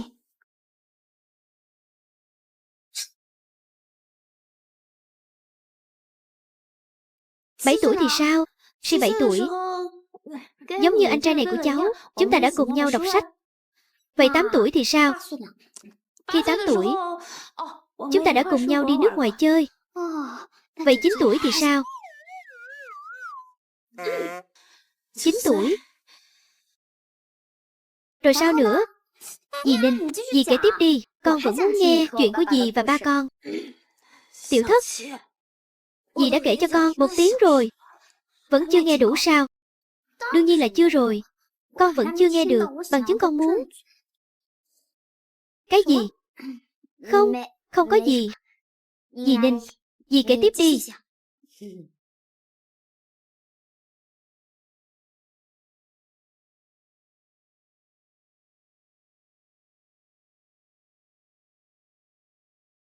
Tiểu Thất, chúng ta hay là đi công viên bên cạnh chơi đi. Dì nghe nói ở đó có rất nhiều cầu trượt. Nghe nói còn có người bán kẹo bông nữa. Hay là dì đưa cháu đến công viên đó, rồi kể chuyện cho cháu nghe nhé. Được thôi. Nhưng ba cháu không cho cháu ra ngoài lung tung, ôi dạo. Không sao đâu, chúng ta chỉ đi chơi 1 lát thôi, rồi về ngay. Lần này thì không cần nói với ba cháu. Khi đến đó, dì sẽ mua cho cháu cây kẹo bông gòn lớn nhất, vị dâu tây. Được không? Vậy được rồi. Không được. Không được. Tiểu Thất, Phó Tổng không cho phép em ra ngoài. Chúng ta không thể lén lút chạy ra ngoài. Hơn nữa, ai mà biết người phụ nữ xấu này sẽ đưa em đi đâu chứ? Mấy đứa nhỏ, tôi chỉ đưa Tiểu Thất đi chơi thôi, sẽ về nhanh thôi. Sao cứ phải nghĩ tôi là người xấu vậy? Phó Tổng đã dặn chúng cháu không cho Tiểu Thất ra ngoài. Chúng cháu không thể phá vỡ quy tắc. Không phải, hai người, rốt cuộc là sao vậy? Tôi chỉ đưa Tiểu Thất đi chơi 1 lát sẽ về ngay. Sao cháu lại nhắm vào tôi như vậy? Anh ơi, anh Thanh Châu, dì Ninh thật sự chỉ là muốn đưa em đi chơi 1 lát thôi. Anh cứ để chúng em đi đi. Không được, nguy hiểm lắm. Ôi, bụng tôi đau quá. Tiểu Thất, con có thể đi cùng dì đến tiệm thuốc mua ít thuốc không? Bụng đau quá. Dì ơi, dì sao vậy? Dì Ninh, dì bị đau dạ dày, bệnh cũ rồi. Hôm nay dì cũng không mang thuốc theo. Vậy thì chúng ta mau đi mua thuốc đi. Đi thôi. Tiểu Thất. Tiểu Thất, đừng đi. Dì ta chắc chắn là giả vờ. Em biết. Điều này cho thấy dì ta đã không chịu nổi nữa, sắp lộ tẩy rồi. Không sao đâu, anh yên tâm, em sẽ không sao đâu. Tin em đi. Tiểu Thất, bụng dì đau quá. Dì biết cháu là người tốt bụng nhất, Có thể giúp gì không? Dì Ninh, chúng ta mau đi mua thuốc đi. Mua thuốc xong sẽ về ngay. Anh trai, anh Thanh Châu, hai anh ở nhà đi. Đừng nói cho ba biết. Đi thôi. Cảm ơn tiểu thất.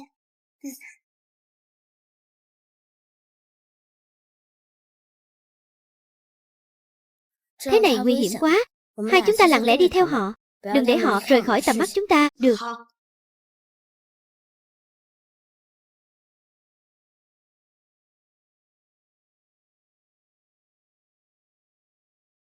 Phía sau còn có hai kẻ gây rối đi theo.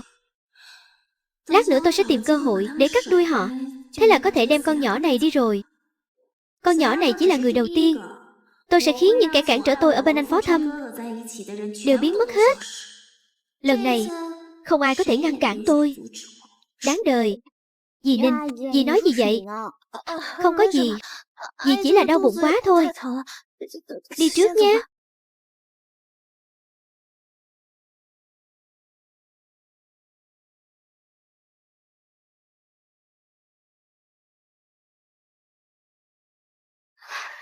Làm sao đây? Mất dấu rồi.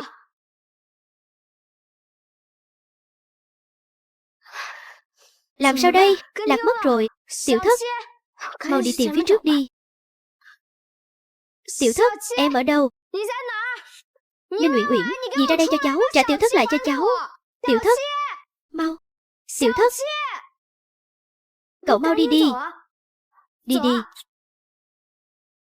Tôi quên mất cậu. Bị bệnh sạch sẽ. Tôi đi tìm tiểu thất. Cậu đi báo cho chú Phó đi. Nguy hiểm. Bẩn quá. Nhưng tiểu thất vẫn đang trong tay hắn. Không thể quản nhiều như vậy.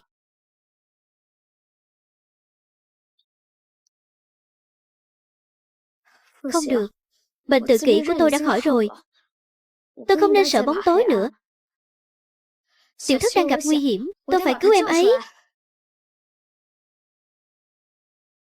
Tiểu thất đừng sợ. Anh đến cứu em đây.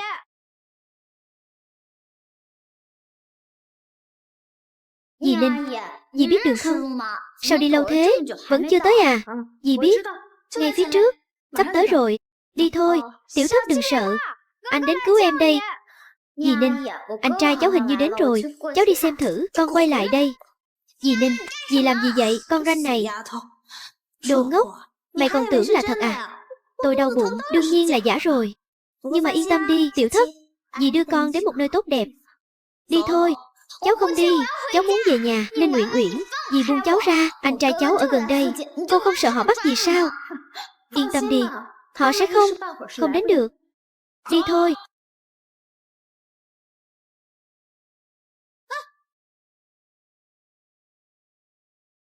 Tránh xa em gái cháu ra. Tránh ra. Lại đây, Ninh Uyển Uyển, đồ đàn bà xấu. Ninh trả em gái lại cho cháu. Mày là một đứa trẻ. Cút ngay. Còn dám mắng tôi, có tin tôi xử lý không? Buông em ấy ra. Buông tôi ra, buông tôi ra. Có tin không? Có tin tôi bây giờ sẽ xử lý con bé. Tôi buông. Cô đừng manh động. Ninh Uyển Uyển, cô đừng làm hại tiểu thất. Có gì thì cứ nhắm vào tôi. Ninh Uyển Uyển. Tiểu thất, Ninh Uyển Uyển, cô buông tiểu thất ra. Cô mất trí rồi sao? Rốt cuộc cô muốn làm gì? Ninh Uyển Uyển, tôi cầu xin cô tha cho tiểu thất. Chỉ cần cô tha cho con bé. Cô muốn gì tôi cũng đồng ý. Chị Bạch Linh, chắc chị biết tôi muốn gì. Cô muốn tôi ly hôn với Phó Thâm, đúng không? Được, tôi đồng ý với cô. Linh Nhi, chuyện này, Phó Thâm, I'm đi. Bây giờ đừng nói gì cả. Chị, trông chị thảm hại quá. Nhưng mà tôi vui lắm. Nhưng chị có biết không, chị làm thế nào tôi mới vui hơn chứ? Đó là người tôi hận bấy nhiêu năm nay. Bây giờ quỳ xuống, cầu xin tôi. Ninh Uyển Uyển, cô đừng quá đáng. Được, tôi quỳ. Bạch Linh. Mẹ. Ninh Uyển Uyển, tiểu thất là mạng sống của tôi. Chỉ cần cô đừng làm hại tiểu thất. Cô muốn tôi làm gì cũng được. Tôi cầu xin cô tha cho tiểu thất được không? Tôi cầu xin cô, chỉ cầu xin tôi sao? Gọi tôi là cô Linh đi. Xem ra con nhỏ này đối với cô rất quan trọng nhỉ? Trước đây cô không phải luôn cao quý sao? Không phải luôn kiêu ngạo sao? Dựa vào thế lực của Bạch gia, đến cả người trong lòng tôi, cô cũng không để vào mắt. Nhưng bây giờ cô thì sao? Bây giờ lại quỳ xuống cầu xin tôi.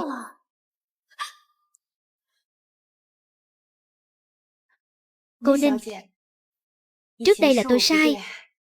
Năm đó cô đã truyền máu cho tôi, mà tôi lại không biết ơn. Là tôi sai. Cô là người tốt. Tôi cầu xin cô sẽ không làm hại tiểu thất đâu, đúng không? Đồ ngốc. Chuyện này mà cô cũng tin sao? Năm đó cô bị băng huyết sau sinh, ngân hàng máu báo động, tất cả đều là tôi một tay sắp đặt đó. Chị à, chị có biết không? Lúc đó máu truyền cho chị là máu của người tâm thần đó. Được lắm, Ninh Uyển Uyển. Thì ra những chuyện này đều là cô làm. Tiểu thất bị bắt cóc cũng là do cô làm. Được thôi, được thôi. Không trách được tôi không tìm ra manh mối. Bây giờ nghĩ lại, ngoài cô ra còn ai nữa chứ? Đúng vậy, anh Phó Thâm. Anh vẫn thông minh như vậy, một cái là đoán ra ngay. Đúng, con nhỏ này năm đó chính là tôi bắt đi. Đó là gì? Anh chỉ thuộc về một mình tôi thôi. Sao anh có thể có con với người khác chứ? Con nhóc con đó đáng lẽ phải chết rồi. Không ngờ con bé vẫn sống sót. Vậy thì hôm nay tôi đành phải ra tay một lần nữa. Nhưng không sao cả, anh Phó Thâm sẽ sớm thôi. Rất nhanh, chúng ta sẽ sống bên nhau mãi mãi. Đồ đàn bà xấu xa, cũng tại cô mà tôi mới phải rời xa bố mẹ. Anh đi, con nhóc này, nếu không phải trong người nhóc có một nửa dòng máu của anh Phó Thâm thì tôi xử lý nhóc rồi. Ninh Uyển Uyển, cô buông tiểu thất ra, tôi có thể tha cho cô một mạng. Nếu không tôi nhất định sẽ khiến cô phải trả giá. Anh đừng qua đây. Tôi đã nói đừng qua đây. Đừng, cô bình tĩnh, cô bình tĩnh. Tôi cầu xin cô. Tôi cầu xin cô tha cho tiểu thất được không? Cô cứ trói tôi đi. Tôi đổi lấy tiểu thất. Tiểu thất còn nhỏ, con bé sẽ sợ hãi đó. Đi với tôi cần cô làm gì?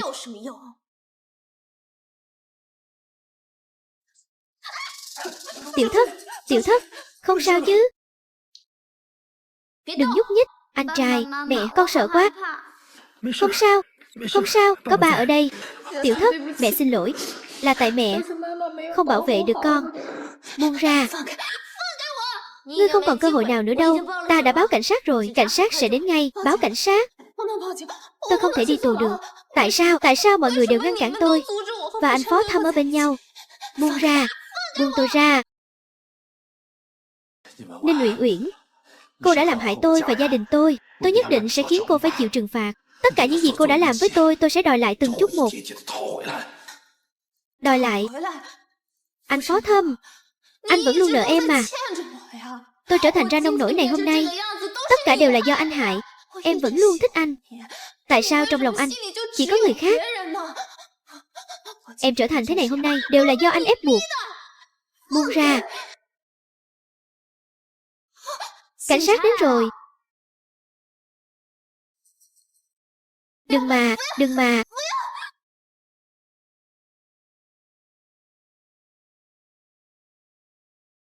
Được rồi, Ninh Uyển Uyển đã bị đưa đi rồi. Những bằng chứng còn lại có thể nộp dần dần. A Dận, Thanh Châu, hai người dứt giả rồi.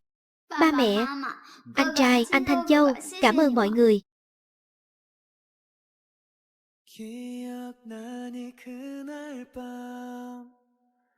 Tiểu thất à, không sao rồi, kẻ xấu đã bị bắt hết rồi. Sau này sẽ không ai làm hại con nữa. Sao vậy tiểu thất? Sợ lắm đúng không? Đừng sợ, có mẹ ở đây mà. Không phải đâu mẹ, con cảm động quá. Trước đây con định lừa Ninh Uyển Uyển, cố ý thân thiết với cô ta. Con biết mẹ sẽ rất đau lòng, nhưng mẹ vẫn chọn bao dung cho con.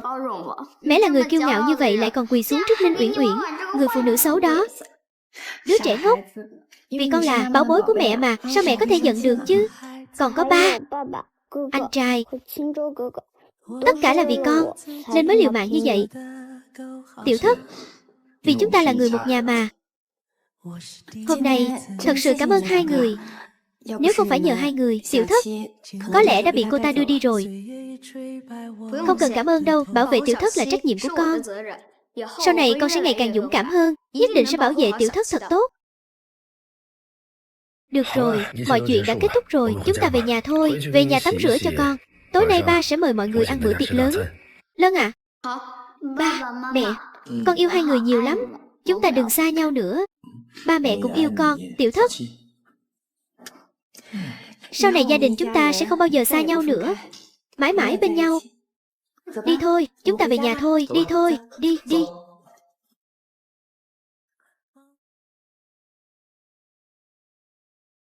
Chiếu tướng. Không tính. Này, anh lại chơi xấu. Này, tôi chơi xấu thì sao? Không được, tôi sẽ đưa Tiểu Thất về. Được. Tính anh thắng được chưa? Không được, chơi lại một ván nữa. Mau ngồi. Tô à, không phải em muốn bông hoa này sao? Sao vậy, lại giận rồi à? Anh tự nguyện tặng, với em tự lấy có giống nhau không? Chẳng có chút thành ý nào cả. Anh tặng em mà. Tiểu Thất, nhìn này. Đây là tấm thiệp chúc mừng mà anh làm cho ông nội. Để anh xem. Viết tốt đấy, anh trai. Nào, em trước đi. Hai đứa đừng đánh nhau nữa, cẩn thận bị thương đấy. Em xem, tôi đã nói Tiểu Thất rất giỏi mà. Thanh Châu ngày nào mà chẳng lạnh lùng, bây giờ cũng biết quan tâm người khác rồi. Mọi người đến đông đủ rồi, vừa hay cùng nhau chụp ảnh tập thể đi. Được, đứng giữa. Nào. Nào, chuẩn bị. Nào, 3, 2, 1. Chúc ông bà phúc như Đông Hải, thọ tỷ Nam Sơn.